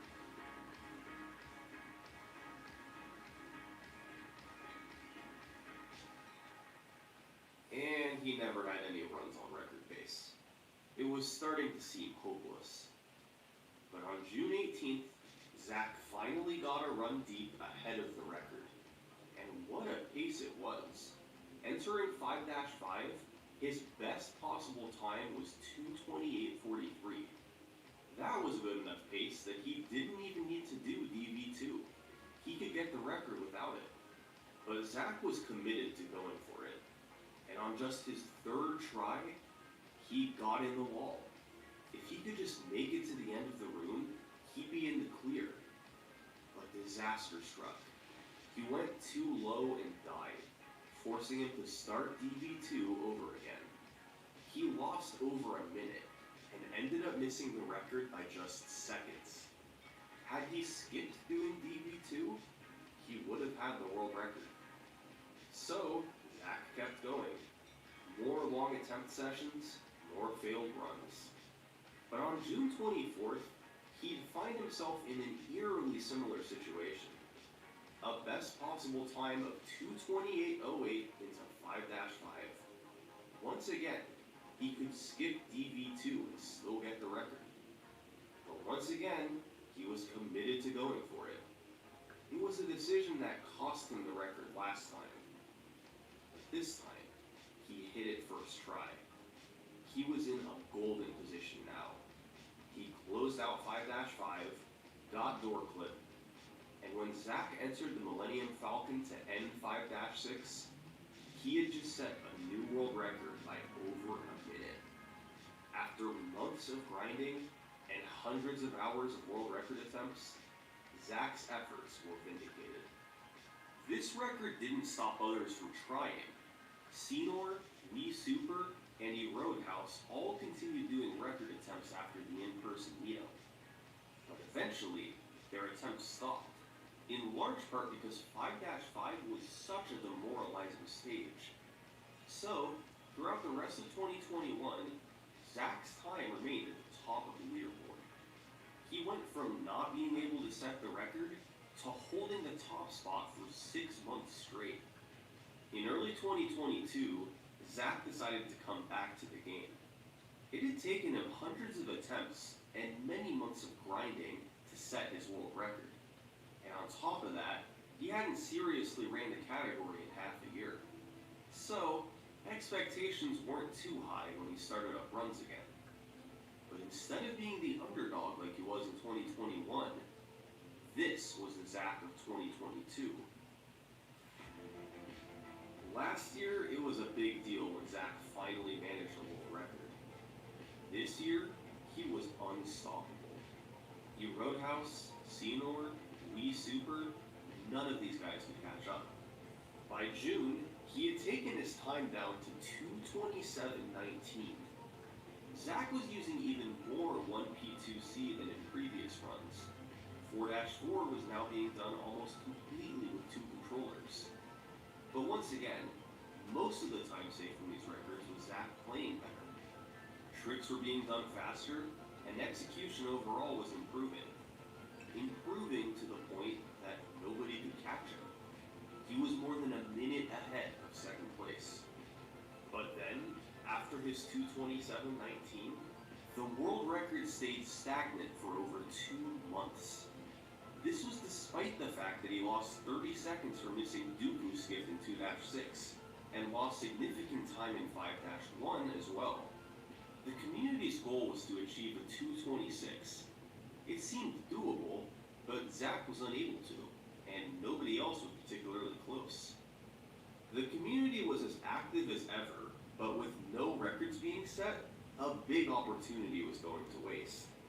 So, in an attempt to get the game a new world record, the community decided to organize one more big event. It was going to be another 4-day break the record session. But instead of the game's top 4 runners competing, this time they expanded it to the top 10. 10 runners, 4 days, and a goal time of 2:26. Even with this many runners, nobody knew for sure if a new record would be set. But one thing that wasn't in doubt was that there would be a lot of movement on the leaderboards. Zach and U Roadhouse were in first and second place, and they were the favorites to lower the record. Just behind them were Bacon Soda and Rico, still with decent odds to get the record, and beyond them was a mix of prior record holders and newer contenders.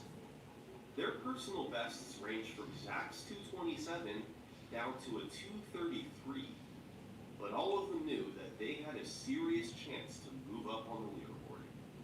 Let the world record attempts begin.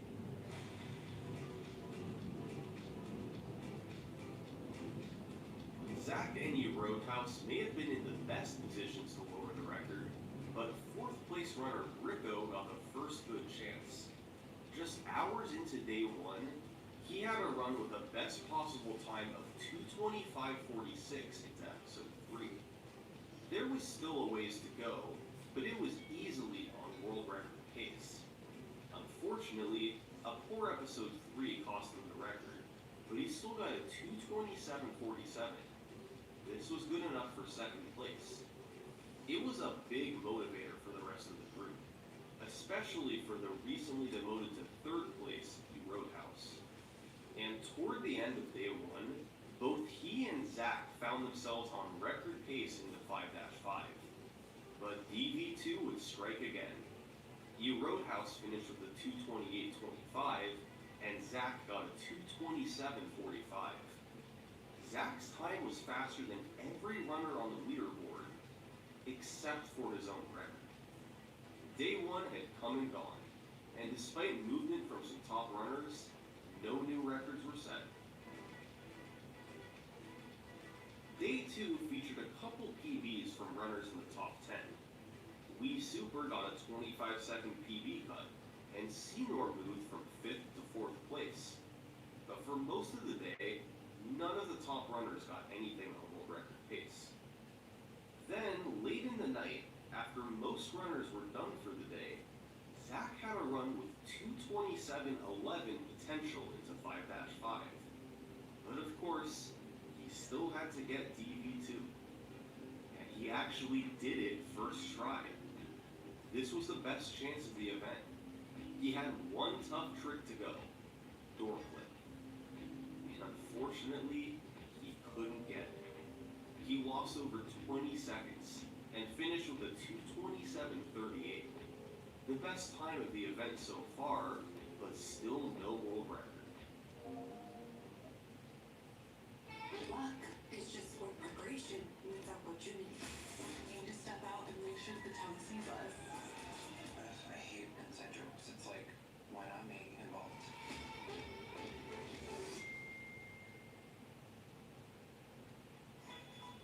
Stuff their stockings with a delicious treat and special edition holiday toy. Kinder Joy. Open a world of surprise. When you want your holiday to feel like a holiday, Hi guys, you up? it matters where you stay. Book now and save up to 25% during the holidays. Hilton for the stay.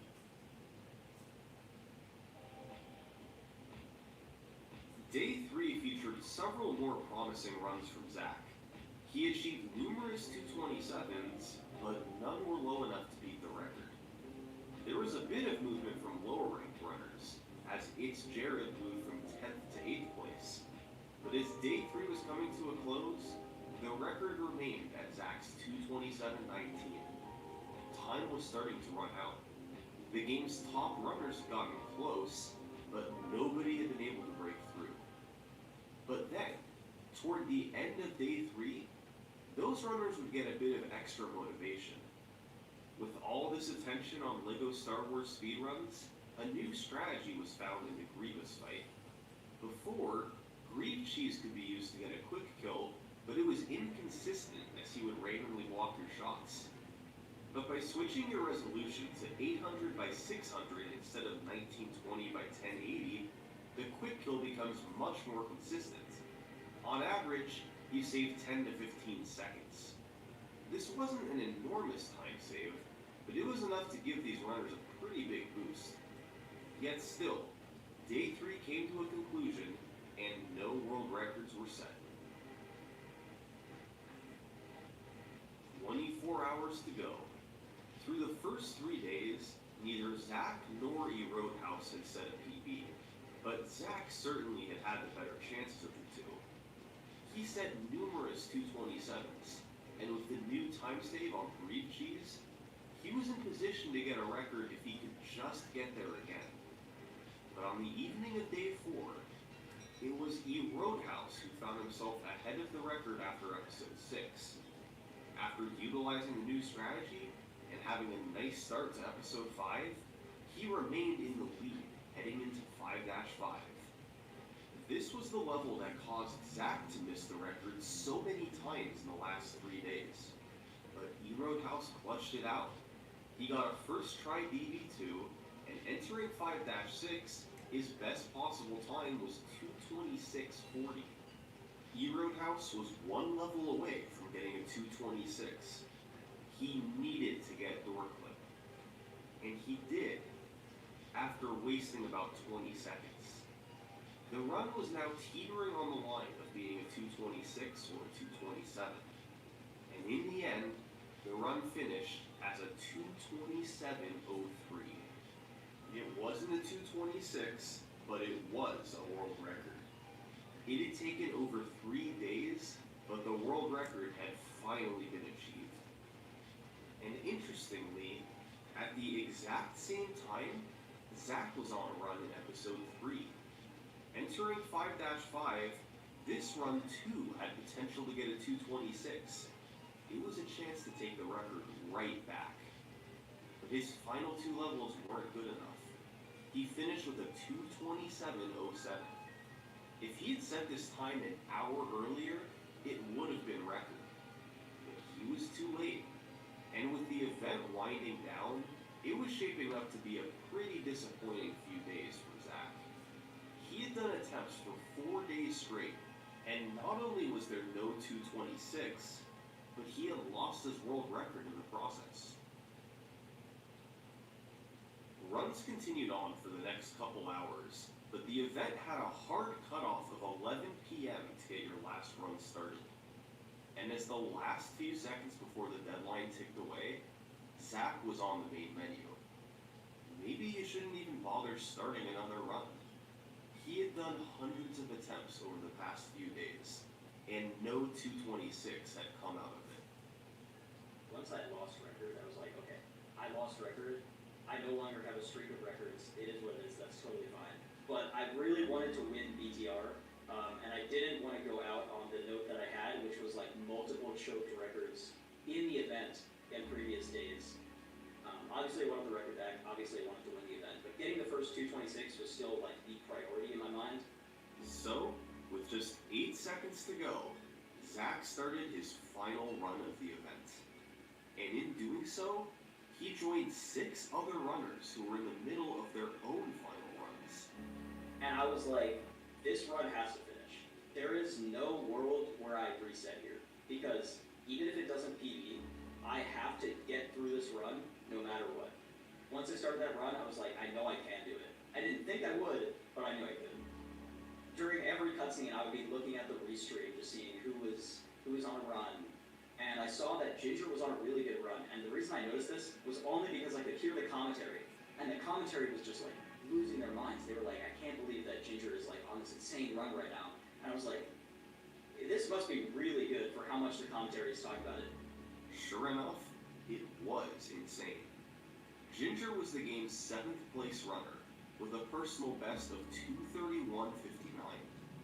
But with his back to the wall, at the very end of the event, he had somehow mustered a run on world record pace into episode 5, 4 minutes ahead of his PB.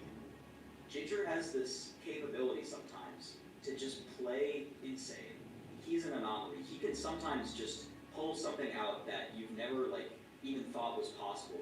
And I knew that it was actually a realistic possibility that he would get record and even maybe the first 226 just with that run. Was this really happening? The 7th place runner jumping straight to world record? Well, Ginger had an up and down last few levels, and he finished with a 2:27.51. An enormous PB, and definitely one to be proud of.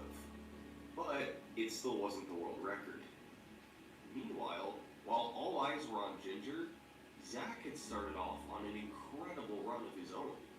So we typically talk about a good run as exiting, we pay attention to our episode 4 exit. That marks like around the halfway point in the run. Previously, the best episode 4 exit was I think a 109.56. So getting a 109 episode 4 exit was something that had been done I think a total of 3 times ever. And so what happened was I got another 109, and that is something that I wasn't even looking for. You don't need a 109 for a 226. You don't even need a 109 for a 225. And that made me a little nervous. But what happened next was just plain crazy. On one of the game's greatest paces ever, Zach proceeded to play the best episode 6 ever performed. Now, this was not only the fastest pace ever, it was the fastest pace ever by over a minute. Zach was in position to demolish the world record. He just had to hold it together for the final 2 episodes. The run was pretty much insane. It kind of bled a little bit of time in episode 3 until I got to the infamous library skip. When I got there, I prayed to the gods, and those gods did not give me a first try library skip. They did not give me a second try library skip. They did not even give me a 10th try library skip. So I ended up losing around 55 seconds on that trick. Now at this point, I was like, okay, this is fine. Now I wasn't happy, it's only a minute. Now that might sound like an insane thing to say. This was such an insane run that I could afford a minute time loss. So I did lose a minute, and everything was pretty much still in order. I was still way ahead of the record, and out of episode 3, going into episode 5, everything was definitely still set up for me to get a low 226. It was definitely still in the play. But while Zach was trying to navigate through episode 5, the other players were finishing up their runs. And guess what? EJP Man, PB by over a minute. T-Fresh, PB by 18 seconds. We Super, PB by 40 seconds. And all of this stuff is happening, and I'm on this run, and I'm like, my mind cannot comprehend everything going on. There's 4 people PBing, and so in my mind, I'm like, it's time to focus. So I close the stream. With all the other runners finishing, all eyes were back on Zach. He made his way into 5-5, still ahead of the record by close to a minute. When you're on pace, this level is the killer. I mean, it's no question. There isn't a level in the game that's even close to this hard. I get to DB2 skip, and I realize that my hands are shaking. It's very hard to pause buffer while your hands are doing this the whole time. So, I have this thing that I usually tell myself. I'm like, you can be nervous later, but now, you have to hit the trick. I get the trick third try, which is effectively my first actual attempt at the trick. DB2 skip definitely, I would say, is a harder trick, but DB3, when the pressure is on, when the nerves are setting in, is just brutal. So I miss it once, and I'm like, that's fine. But when I miss it twice, that's when I start to get a little concerned.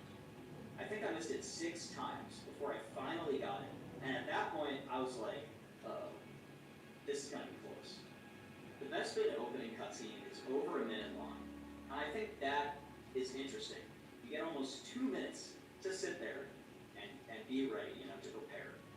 The whole time, I was not preparing. I was sitting there, shaking, being nervous out of my mind. My heart was beating super fast. I could not stop thinking about what was going to happen. I kept telling myself, you can do this, you can do this, you can do this. And I don't think it was helping. The toughest trick in 5-6 is door clip. It was a trick that killed many runs over the years. But this run was perhaps more important than any before. Zach made his way through 5-6. And miraculously, he got door clip right away. This was it. He had some leeway, and as he entered the last room of the run, he was in position to get a massive record. So I enter the end platform, I look at my timer, and I'm like, I can probably do this.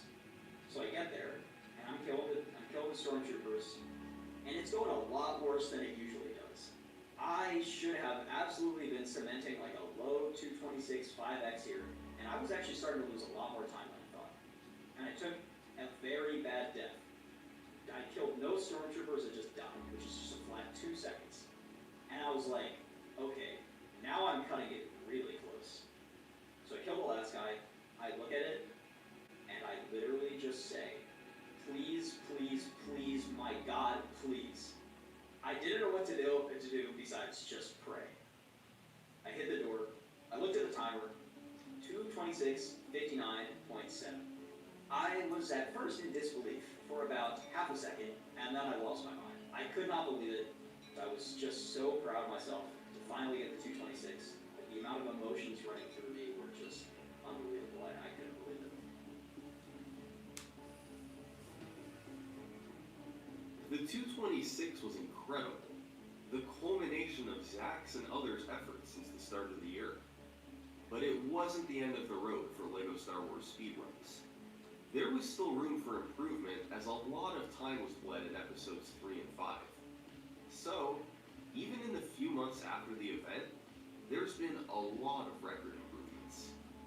Just a few days after the event ended, Zach lowered the record by another 21 seconds, largely from cleaning up the final 2 episodes. He then lowered the record down to the world's first 225, thanks in part to a new strategy in 5-4 by EJP Man. Meanwhile, both E-Roadhouse and Ginger Legend were getting close. E-Roadhouse had a couple runs that barely missed record due to a missed skip, and Ginger Legend had taken his PB down to a mid-226. Of those 3 runners, Zach would have the most success in the following few weeks, ultimately lowering the record to the first 224. But that's not who holds the record today. That honor goes to E-Roadhouse, a 224.43. This record featured a fairly slow first 4 episodes, but had the strongest final 2 episodes ever in a run. That's where the world record stands today. To most, LEGO Star Wars is a game that you played 10 years ago for fun, then never touched again. It was a neat distraction, and a source of nostalgia, but in the end, LEGO Star Wars was a game of the past. But to this dedicated group of speedrunners, this game is so much more than that. They've been able to extract thousands of hours of enjoyment, creating rivalries and friendships that have lasted years. They've given the game a renewed boost of popularity, years after its heyday. And over the course of a decade, this is how they've lowered its world record. Thanks for watching. If you enjoyed the video, please consider subscribing. It really helps me out. Thanks.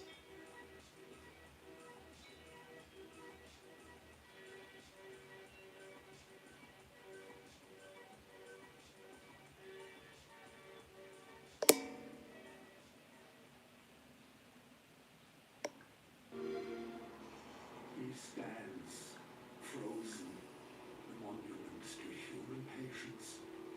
Winter has carved him with cold precision.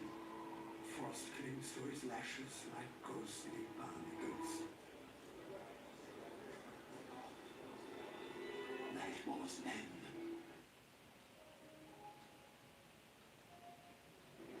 This is how we play now.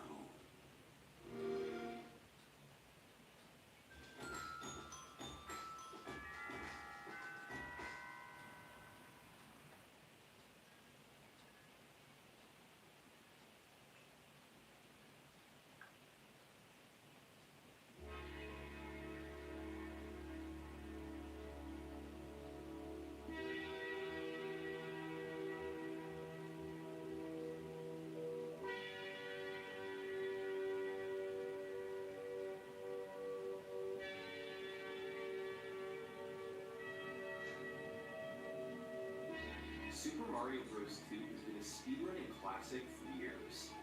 It was one of the most popular games back in its era.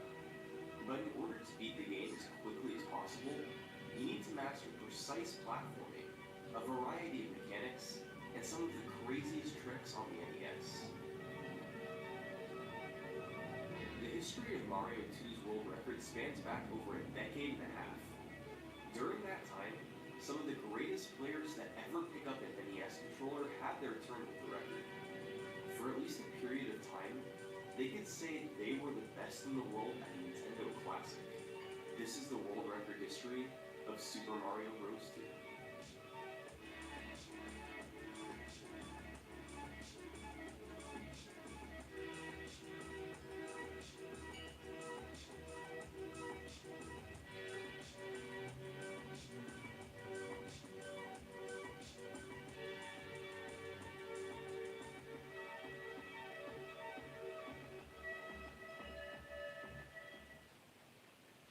As with most games, it's nearly impossible to determine the earliest world records for Super Mario Bros. 2.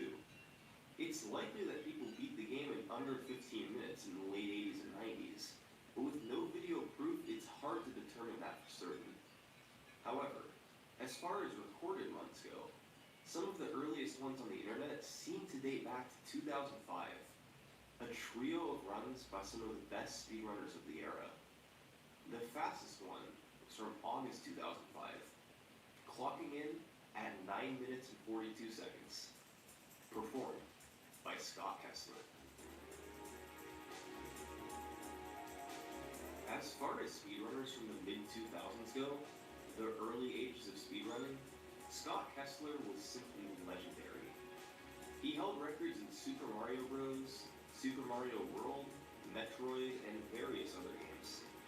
His Super Mario Bros. 2 record was just one of many, but it was a really good one. Here's how it went. You're given a choice of 4 characters for each level in Mario 2. Peach and Mario are never used, since they're slow and can't jump very high. Scott Kessler chose Luigi for 1-1 since he jumps the highest, which allowed him to reach platforms high in the level and make it into the underground quickly. Once he used the bomb to get through the door, He arrived at the Birdo fight that appears at the end of most levels. You've got to hit Birdo with 3 eggs, and an egg is fired every 256 frames from when the stage begins. That means that you can arrive at Birdo anytime within a 256 frame window, or about 4 seconds, and not lose any time. There's an analogy for this involving a particular 4-wheeled vehicle of transportation. If this vehicle leaves from the station every 256 frames, then it doesn't matter if you arrive there a frame before it leaves, or 255 frames before. As long as you're within that window, you'll catch the same 4-wheeled vehicle of transportation. Kessler was able to barely make the cycle and arrive right when the first egg was fired, then quickly threw the other 2 to defeat Birdo. Up next was 1-2, where Luigi was once again picked to jump across large gaps at the start of the stage. Kessler pretty much never stopped holding the run button, just tapping A at the right times to jump without slowing down. The Birdo fight was more of the same, waiting for 3 eggs to be shot, then throwing them as quickly as possible. In 1-3, Kessler switched to Toad because he has a very bizarre but useful mechanic. If an enemy or other heavy object is picked up with Toad, he runs much faster than normal. He's the only character in the game with that property, so he can be incredibly useful for running through levels quickly. Kessler ran through much of the level with a Shy Guy above Toad's head, then threw a potion on top of the vase to warp to World 4. World 4-1 was pretty straightforward. Kessler picked up an enemy and ran with him, jumping to avoid enemies in his way. There's a rocket in the middle of the stage that operates on a similar global timer to Birdo's eggs. It can only take off to send you to the next part of the stage every 64 frames. As long as you arrive within the 64 frame window, you'll never lose time here. 4-2 was similar, picking up an enemy with Toad and dodging everything else. He picked up a potion again at this stage to warp to World 6, although he had some slowdowns along the way. World 6 is where the game really takes a big step up in difficulty. In 6-1, Kessler used Toad to pick up a Cobra and run through the stage as best he could. It was really hard to do so quickly given the placement of the other enemies. He then went underground and had to dig to pick up a key. Digging quickly required precise rhythm to not lose time, as did jumping out of the sand once he had the key. Birdo was quickly defeated with a mushroom block. Then it was on to 6-2. Kessler went back to Luigi here and then slowly rode on the albatross over part of the gap. It took a long time, but it was safe. He then jumped on other enemies to get across the rest of the pit to the Birdo fight at the end. Kessler went back to Toad for 6-3, and at the start he waited until he was under the sand to run into the wall to get to a door. He then made it to Birdo, who he quickly defeated with mushroom blocks, and then the World 6 boss, Quasi, where he jumped up and threw a mushroom block 3 times to defeat him. On to World 7, the last world of the game. 7-1 features a lot of large jumps, so Kessler used Luigi again. He caught a rocket to go to the next screen, then climbed up a series of ladders and platforms. It helps to have Luigi here to gain vertical distance quickly, but Kessler still had to hesitate a fair amount. Finally, after yet another Birdo fight, it was on to the final stage, 7-2. This is the longest level in the game, featuring an outdoor section, a long indoor section, and a few boss fights. However, Kessler is able to skip over much of the level by performing a trick where you jump off a ladder to the ceiling and run across the various rooms. He made his way past the Birdo to the Hawkmouth fight, where he hit him with a mushroom block 3 times. Then, it was on to the final boss port. Vegetables are shot every 256 frames, sort of like how the eggs work on Birdo. You need to hit him with the vegetable when his mouth opens 6 times. Kessler got the first 4 hits, had to retreat and delay the 5th hit a cycle, then got the 6th hit to finish him off. And just like that, he had completed Super Mario Bros. 2 in just 9 minutes and 42 seconds. The route was simple enough. Start in World 1, work to World 4, then work to World 6, and play World 6 and 7 to finish the game. Chrysler submitted the run to both Speed Demos Archive and Twin Galaxies, the two leading speedrun websites at the time. And that's where their recorded record stood. It was an imperfect run, with small slowdowns in nearly every level. But it was a start, and it stood as the world record, unchallenged for months. But over the following 2 years, he would be beaten twice.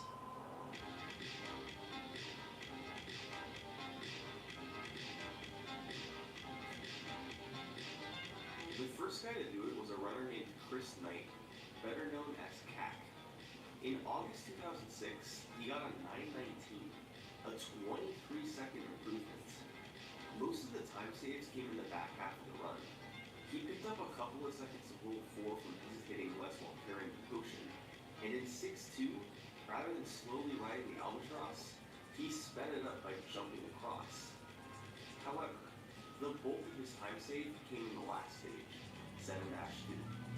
He used Toad instead of Luigi, so he saved some time by picking up enemies and running with them. The rest of the stage was improved too.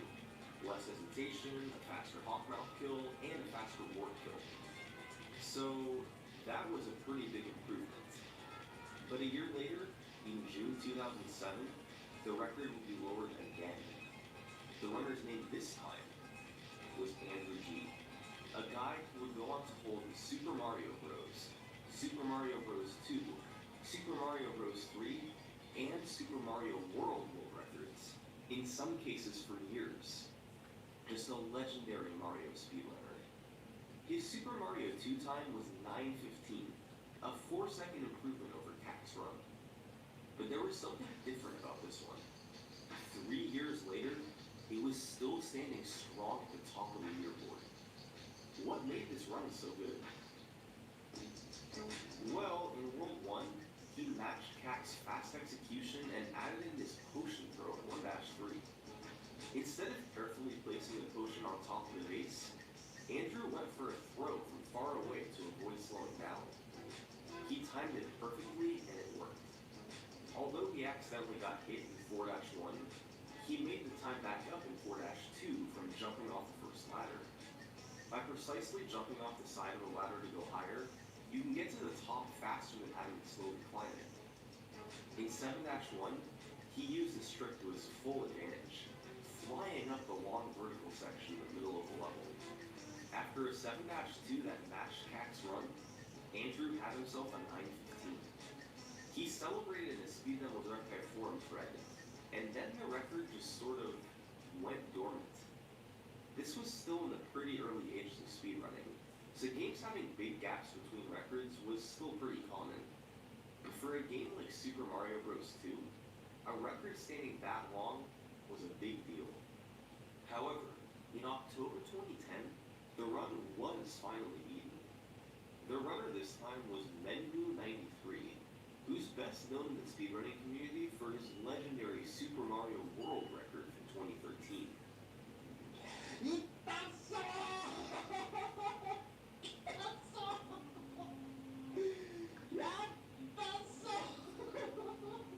Three years prior, however, he managed to beat Andrew's Mario 2 record, but only by 1 second, the 9:14.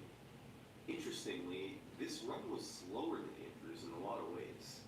There were a handful of sloppy mistakes, and he wasn't able to perform the fast ladder jumps in 7-1 like Andrew was. But where Menbu's run shined through was with a couple of major new strategies. One was his Birdo kill in 6-2, where he was very aggressive and stacked mushroom blocks to hit Birdo quickly.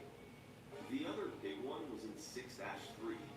Instead of slowly sinking into the sand and running under the wall, Menbu did this.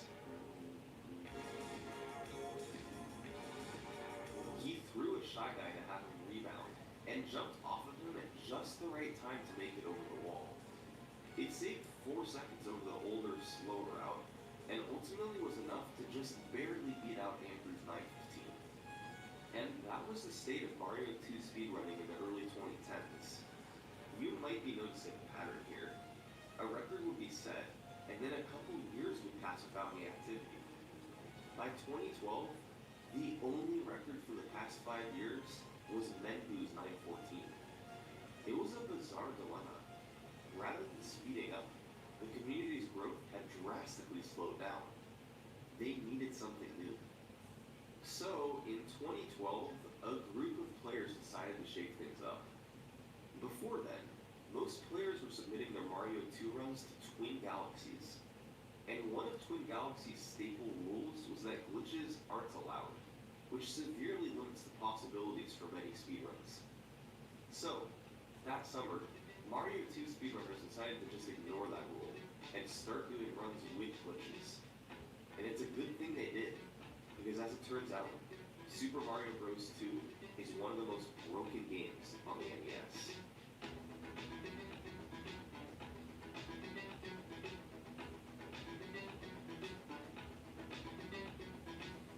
Once this decision was made, Mario 2 runners suddenly had a bunch of new material to work with. Some of these tricks had been known about for years, but were specifically forbidden by Twin Galaxies, like the double jump. By running off the corner of an enemy and jumping, the game thinks you're still standing on it even while you're in the air. So, if you press A again, you'll be able to jump once more and gain additional height. This trick had a few uses across the run, but was most important in World 1-1. By using the double jump to get to the top, you could use Toad instead of Luigi and run through the rest of the stage faster. Other tricks were a bit more complicated, like this warp in 1-1.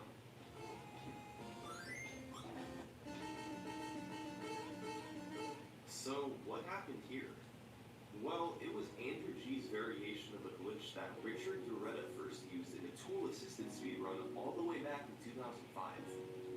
Mario 2 has a very strange property where if you're in an invincible state and are climbing the ladder, an enemy landing on you automatically reverses your direction. So, what you can do is intentionally get hit by the Shy Guy to enter an invincible state, then pick it up, run over to the ladder, and throw it. Once you're at the bottom of the ladder, you really quickly grab it to start climbing, and when the Shy Guy hits you, your direction reverses and you climb through the bottom of the floor. The game thinks you've legitimately moved on to the next screen, so it puts you right outside the Birdo fight as if you'd gotten there normally. Nothing's working with that. Let's try simply, with no artificial colors or flavors. Fire! Ingredients you feel good about, like the flavors of Cheetos and Doritos. These are good. Win the snack time battle with Simply. No, we're switching to Scribe for training.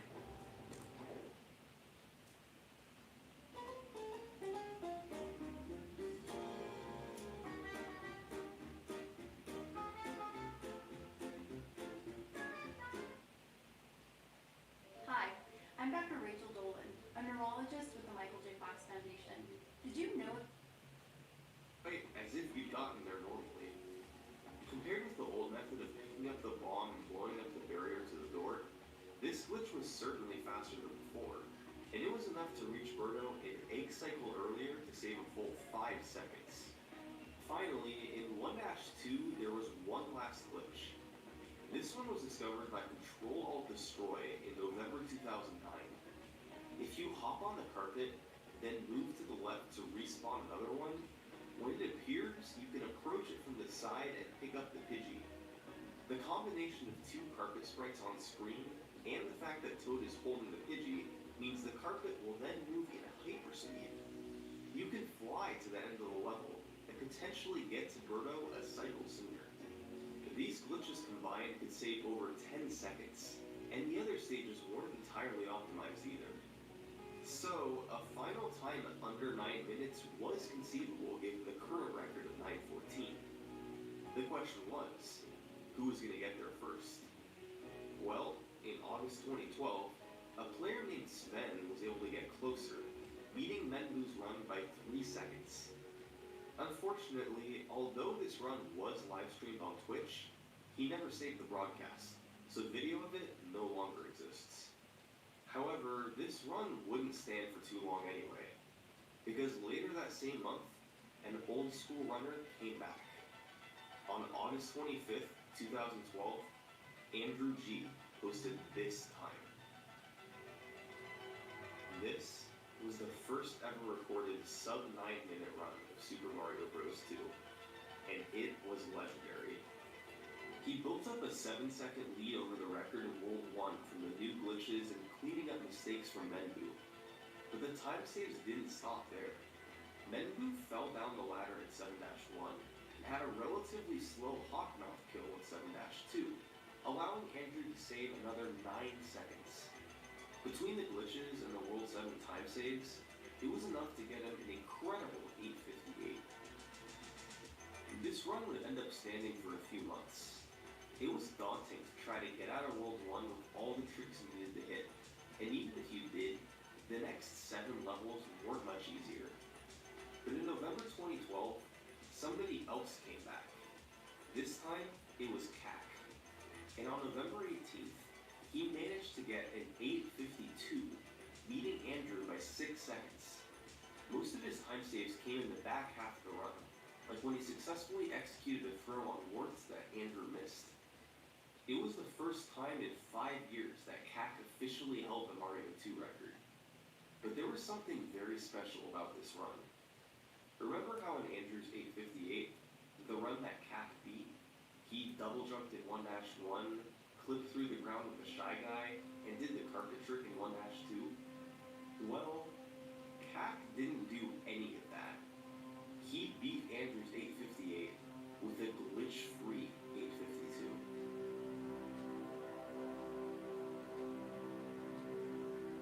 So, how did he do it? Well, Cac lost 5 seconds in 1-1 because he didn't do the work, meaning he got to Birdo an egg cycle later. But in Andrew's 1-2, he was actually barely slow enough to miss making it to Birdo a cycle earlier, meaning he didn't save any time over a glitch-free stage. So, Cac managed to not lose any time there. Even with a glitch-free World 1, he was only 5 seconds behind Andrew. And from there, Cac had some time he knew he could save.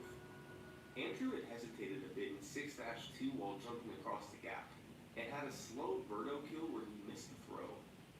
Cac was able to improve in both areas and save 4 more seconds. But the biggest time save in the entire run was in 7-2. As was mentioned before, he saved 5 seconds from hitting a throw on board that Andrew missed. However, he saved another 5 seconds from arriving at work fast enough to catch an earlier vegetable cycle. Just like Birdo's eggs, Wart's vegetables are shot out every 256 frames. By tightening his movement in 7-2, he was able to scrape just enough time saved together to arrive at work a couple seconds sooner, catching the early vegetable. In total, he saved 10 seconds in the last stage, allowing him to beat Andrew's record without glitches. As it turns out, Cac reportedly had gotten times as low as 854 back in 2010, but didn't always record them. So, that begs the question. If Cac could get times in the low 850s without glitches, what could he do with them? As you'd expect, messages of congratulation poured in from across the community. This was 20 seconds ahead of his glitchless run. It was by far the greatest run Super Mario Bros. 2 ever performed. Just like Andrew's run, he saved 5 seconds in 1-1 from doing the work. In 1-2, he added in an additional trick to save even more time. After riding on the carpet, he threw a potion on top of the veggie and went in the door. He then immediately left, and on the first frame possible after leaving, he picked up the veggie beneath him. This caused it to get stuck in his head, rather than being carried like normal. Typically, veggies can't be carried from room to room. However, since it was stuck in his head, this didn't apply. So, he was able to take it into the boss room and defeat Birdo with it extremely quickly, saving a whopping 6 seconds over the glitchless round. That meant that coming out of World 1, he was 11 seconds ahead of his record. But it didn't stop there. In 4-1, he did another double jump to avoid having to hesitate. In 6-2, he did multiple double jumps over the long gap to prevent slowdowns. In 6-3, instead of going all the way over to pick up the Shy Guy to jump over the wall, Cac used a strategy invented by Jeff Sledge, where he threw a potion and jumped jumped off of that. And in 7-1, he was able to successfully pull off the fast ladder climbs like Andrew G did. In short, it was remarkable how close to perfection the speedrun was. CAC actually calculated that all remaining possible time save could only lower the record by 6 seconds. That meant that according to CAC, the perfect Mario 2 speedrun would be 8:26. He was that close to perfection. But ultimately, he didn't want to try taking it down any further. CAC's 8:32 was from June 2013. A year later, it was still at the top of the leaderboard, with second place nearly 20 seconds behind. A year after that, nothing had changed. 8:32 was still on top by a mile. It was that good of a run.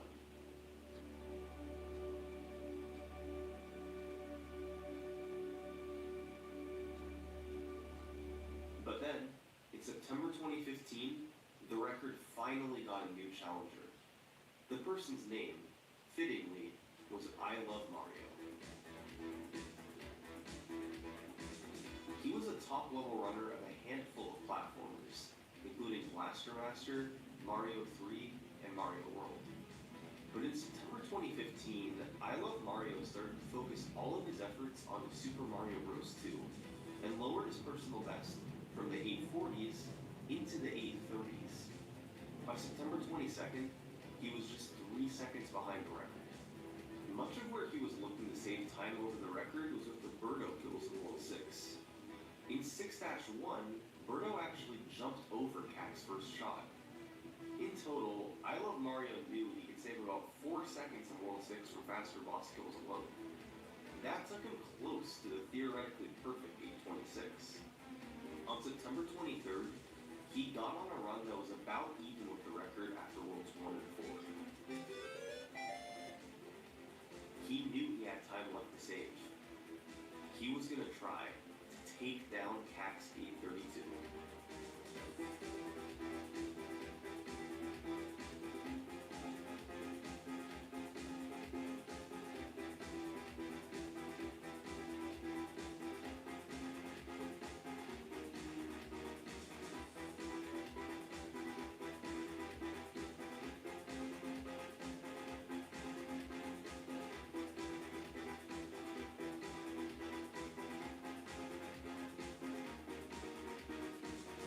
This run would end up finishing with a time of 8:32.1, beating CAC's record by a fraction of a second. I Love Mario was the new world record holder. His biggest notable mistake was in 6-2, when he got caught up on a ledge at the end of the second road. However, he got most of the Birdo kills he was looking for, and the vast majority of the run looked clean. At the very least, it was enough to just edge out CAC's record. But apparently, that wasn't enough for I Love Mario, because the next day, he got an 8:30.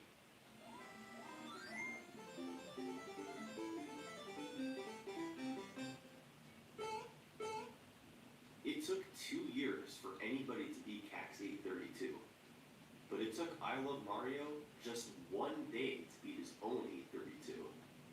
This run was virtually identical to his last record, except he cleaned up the mistake in 6-2 to save a bit over a second. The world record was now just 4 seconds away from CAC's hypothetical 8:26. The record calmed down for a few months after this. I Love Mario had shown his dominance in the category, and a time of 8:30 was good enough for him. But by early 2016, yet another runner would come along. He got his personal best into the 8:30s, and by March 2016, he was at the point where he felt he could take the record from I Love Mario. And maybe, just maybe, take it into the 8:20s. This is BJW.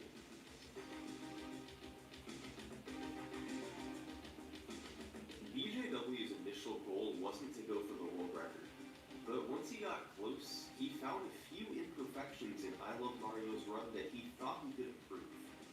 One of the biggest ones was in 6-1. The record's base room could have been cleaner, especially hopping up out of the sand after grabbing the key.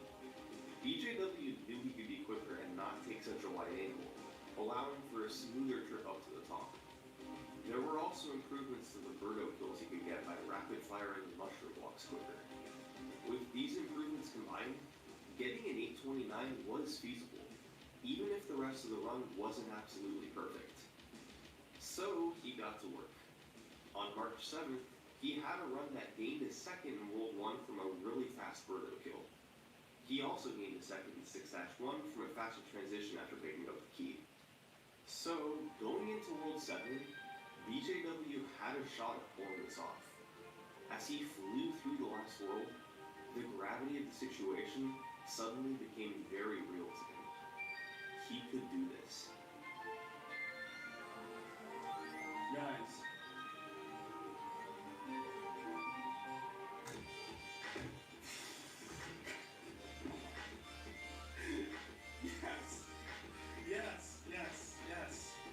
Yes. Well, that certainly was a sub 830. As it turns out, his World 7 was nearly flawless. He dashed up the ladders in 7-1, nailed 7-2, and had the perfect war kill at the end. But as great as it was, BJW still wasn't entirely satisfied with this record. It's not over yet, guys. This game needs to be 27 at least. It's not over, but the first hard part's done. So BJW acknowledged that 827 was possible. But what about Cat's original perfect time of 826? Well, we have to break down the run and look at what time was left to be saved. In 1-3, it was possible to grab the snippet at the start of the stage from below so that max speed could be achieved earlier. This would save a fraction of a second over the record. It was also possible to be slightly faster at the start of 1-2 and moving on to the second carpet. By cutting the turn back tighter, you could potentially save another fraction of a second. And of course, it was possible to be faster on a couple of the birdo fights. In 6-2, the orb landed and bounced in the wrong direction for BJW, meaning he had to waste a fraction of a second going to get it. A few other fights could be improved by tiny amounts as well with faster execution. Taking all the aforementioned time saves into account, it was theoretically possible to take the record down to 826 and match Cat's theoretical perfect time. And when I Love Mario came back later that month to take the record from BJW, he realized that the 826 might not be that unreasonable after all.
New gentler scents, clean smells as it feels. Stuff their stockings with a delicious treat and special edition holiday toy. Kinder Joy. Open a world of surprise.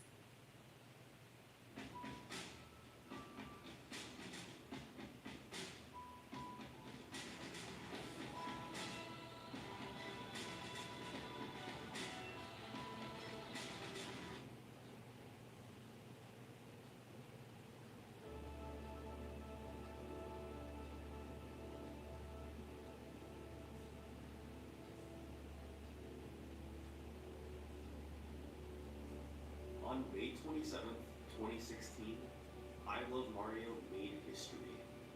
It wasn't just an 826. It was a low 826. He got the Sniffit grab, the Birdo kills, the ladder jumps, the glitches, and all the movements. CAC's 826 had happened. Truth be told, 826 wasn't a perfect time anymore, since a couple new minor strategies had been discovered since CAC came up with it. But it represented a time approaching the limits on what was possible. I don't think it's an exaggeration to say this was one of the best speedruns in the world when it was performed. And it stood on top alone. A nearly unbreakable world record. But incredibly, in October 2017, he actually topped it. The time saves were very minimal. In 4-2, he was able to get a higher ladder jump at the start to get to the top quicker. He also once again saved fractions of a second on World 6 Birdo fights from tighter execution. But it was just barely enough to get an 825. At this point, I Love Mario's dominance in the category was clear. He was essentially in the same position CAC was in a few years prior, comfortably at the top of the leaderboard, having lowered the record several times in a row over the course of years, with no real rival. But it was at this point in time, in October 2017, that the story takes an interesting turn. During that month, an up-and-coming challenger lowered his personal best to 5 seconds behind the record, and decided he was going to try to beat it. Problem was, the remaining time saves were getting extremely minimal. But if there was anyone who could do it, it was this guy.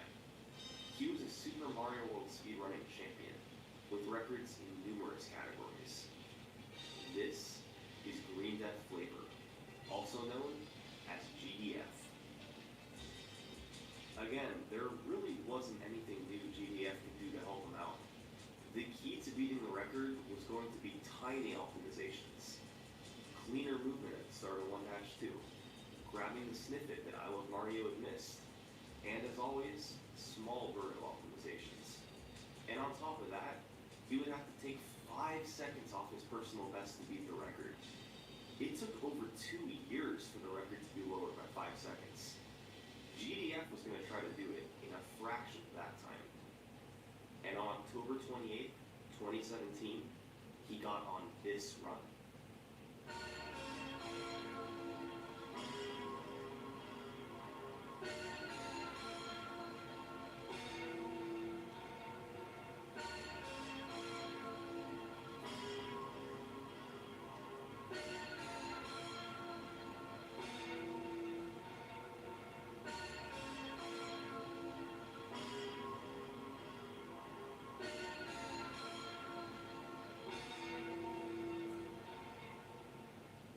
It looked like pretty much a tie.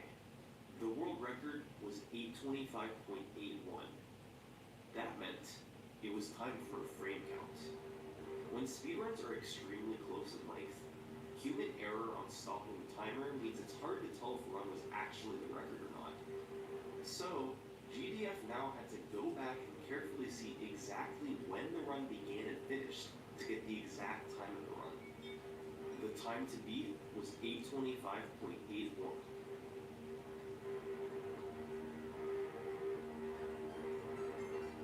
Oh man, it's still at 24, now it's at 25.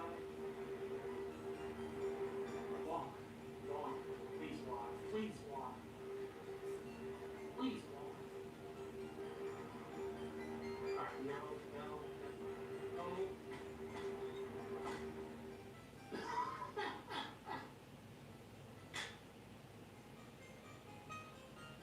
Just 4 frames off of the world record. A crushing run. But ultimately, GDF would never get a run this close to the world record again. He stopped grinding, and I Love Mario's 825 continued to stay on top for months. Over the next year or so, there wasn't much movement at the highest levels. The record was so optimized, it was getting incredibly hard to take any time off of it. But in October 2018, yet another old runner came back. Ladies and gentlemen, Andrew G had returned. Only this time, he wasn't coming back to do new runs. He was coming back to drop a bombshell of a new strategy. See, back in 2011, Andrew G had worked on a tool-assisted speedrun of Mario 2 with Aguilar, coming up with a bunch of theoretical strategies that were too precise or difficult to be done by humans. One of those was an extremely fast way to complete 1-1. For 7 years, this trick remained impossible for runners to do in real time. But in 2018, Andrew G revisited it and came up with a way to do it. It was extremely difficult, undoubtedly the hardest trick in the whole run, but it was possible. It started with a potion. Remember the veggie glitch in 1-2, where you could get a vegetable stuck in your head to carry to the next room? Well, in 1-1, you had to do that with a power block. It would then be stored in the game's memory and appear when you entered the next room. But remember, this trick only had a 1-frame window to work, for a 60th of a second. Then, once you were in the underground, you'd jump up to the Shy Guy and throw the POW block. With the POW block throw, you have a 2-frame window to store an enemy if you pick it up at the right time. That's what you can do with the Shy Guy. Even though it doesn't look like you're picking it up, it goes in the game's memory, just like the POW block did on the last screen. Finally, to clip through the floor to the next room, you had to get underneath 2 bombs, have one land on your head at the bottom, then climb up the ladder while the other lands on you. Just like with the last clip, this will cause you to climb through the bottom of the floor onto the next screen. When you arrive, you'll be holding the Shy Guy from before. By throwing it at the right time, it can bounce 3 times to defeat Birdo much quicker than normal. Doing all of this can save about 4 seconds in 1-1, but think of all that has to go right. A 1-frame trick, then some precise movements, a 2-frame trick, careful maneuvering to get the bomb clip, then a super precise throw of the Shy Guy. 1-1 would very quickly develop a reputation as being a JO level, because hardly any record-paced run would escape it. With a 4-second improvement to the first level, the world record now had major potential to be lowered. When Andrew found this setup in September 2018, there were 2 active runners at world record level. The first was the record holder himself, I Love Mario. The second was a relatively new runner to Mario 2, but a person who had one of the greatest speedrunning resumes in the world. The Mega Man world record holder, the Mega Man 2 world record holder, the Strider world record holder, top 10 in Mega Man 3, top 10 in Castlevania, even 13th place in the coveted Pringles All A's % on Sega Genesis. This runner's name, very fittingly, was Cool Kid.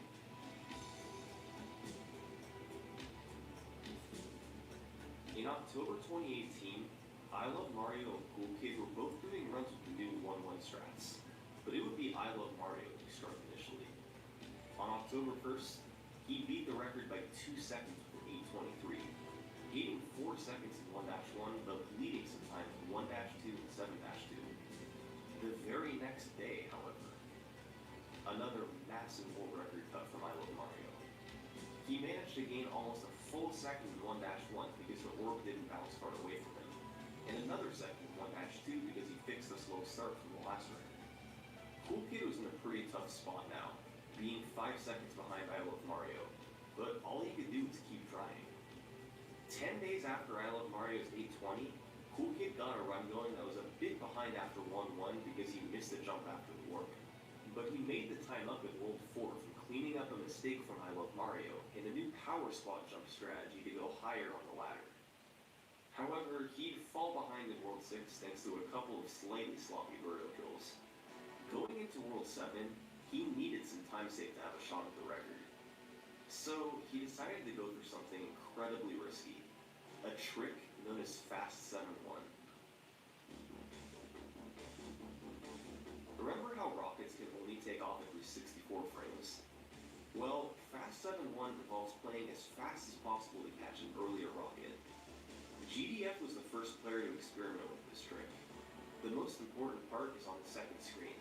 where you have to precisely jump toward the albatross right away rather than waiting, then quickly switch to left to make it to the post. You can see here how much faster you have to be than the old method. If done properly, you can barely make it to the earlier rocket and save the 64 frames. Unfortunately, it was incredibly difficult. But Cool Kid had no choice but to go for it if he wanted the world record.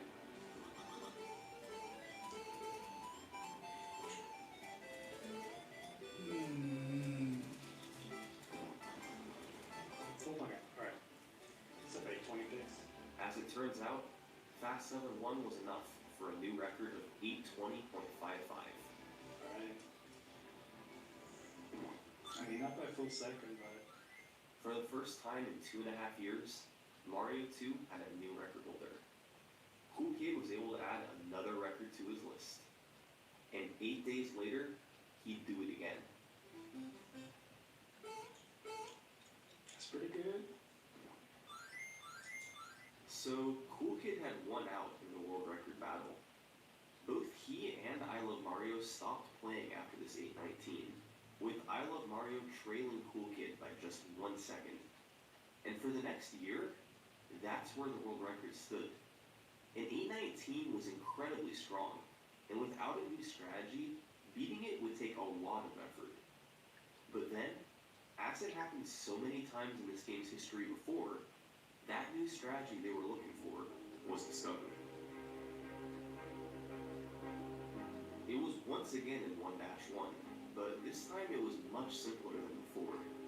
It turned out that you could throw the POW block sooner in the underground to start the process of the warp earlier. This not only saved time from getting to the next screen quicker, but also allowed for another time save. With the old strategy, you used to have to jump into the pole after the Shy Guy grab to slow down, because if you reached the end too quickly, Birdo would actually jump over the Shy Guy throw because of the point in the pattern you were at. The time save in the cave, however, meant that you were so fast that you'd reach Birdo before that point in the pattern. So you didn't have to intentionally slow down at the pole, and could save some additional time there. In total, the improvements to 1-1 could save another 1.5 seconds. That was enough to bring Cool Kid back. In November 2019, he had a run that successfully saved time in 1-1, and although the rest of the run was up and down, the new 1-1 strat was enough to knock the record down to 817. Thanks to the GG's guys. As you can probably tell from Cool Kid's wild reaction, this was a really solid record. In addition to the new 1-1 time save, he also managed to hit Fast 7-1 to save a bit more time. So, now it was I Love Mario's turn. And a week later, he got an 818 to move to 1 second behind Cool Kid. But he had trouble saving all the time he needed. So, entering into 2020, Cool Kid's 817 was still on top of the leaderboard. That is, until January 17th. On that day, I Love Mario had a run going that was about even with the record coming out of World 1. He gained over half a second in 4-1 because Cool Kid had missed the double jump, but lost it back in 7-1 for missing the fast rocket.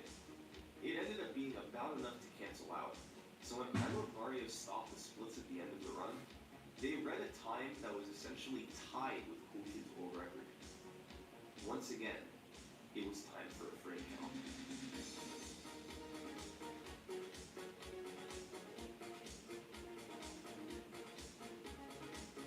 This time, it would go in the runner's favor, just ahead of Cool Kid's 817.4. These two guys have been rivals for years now, and after all that time, their personal bests were separated by just 1/10 of a second. But there was still a bit more time to squeeze out of this record. There was a new strat they could do in 1-2 where they precisely grabbed the pigeon from the side, allowing the second one to spawn sooner to get to the end quicker. I Love Mario's ladder movement at the start of 4-2 wasn't as good as it could have been either. And in 7-1, the fast rocket cycle was still possible to achieve. So there definitely was room to take the record lower.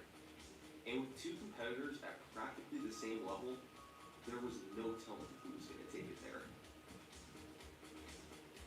But on January 26th, 2020, cool kids started up a session of Mario 2 World Record Attempts.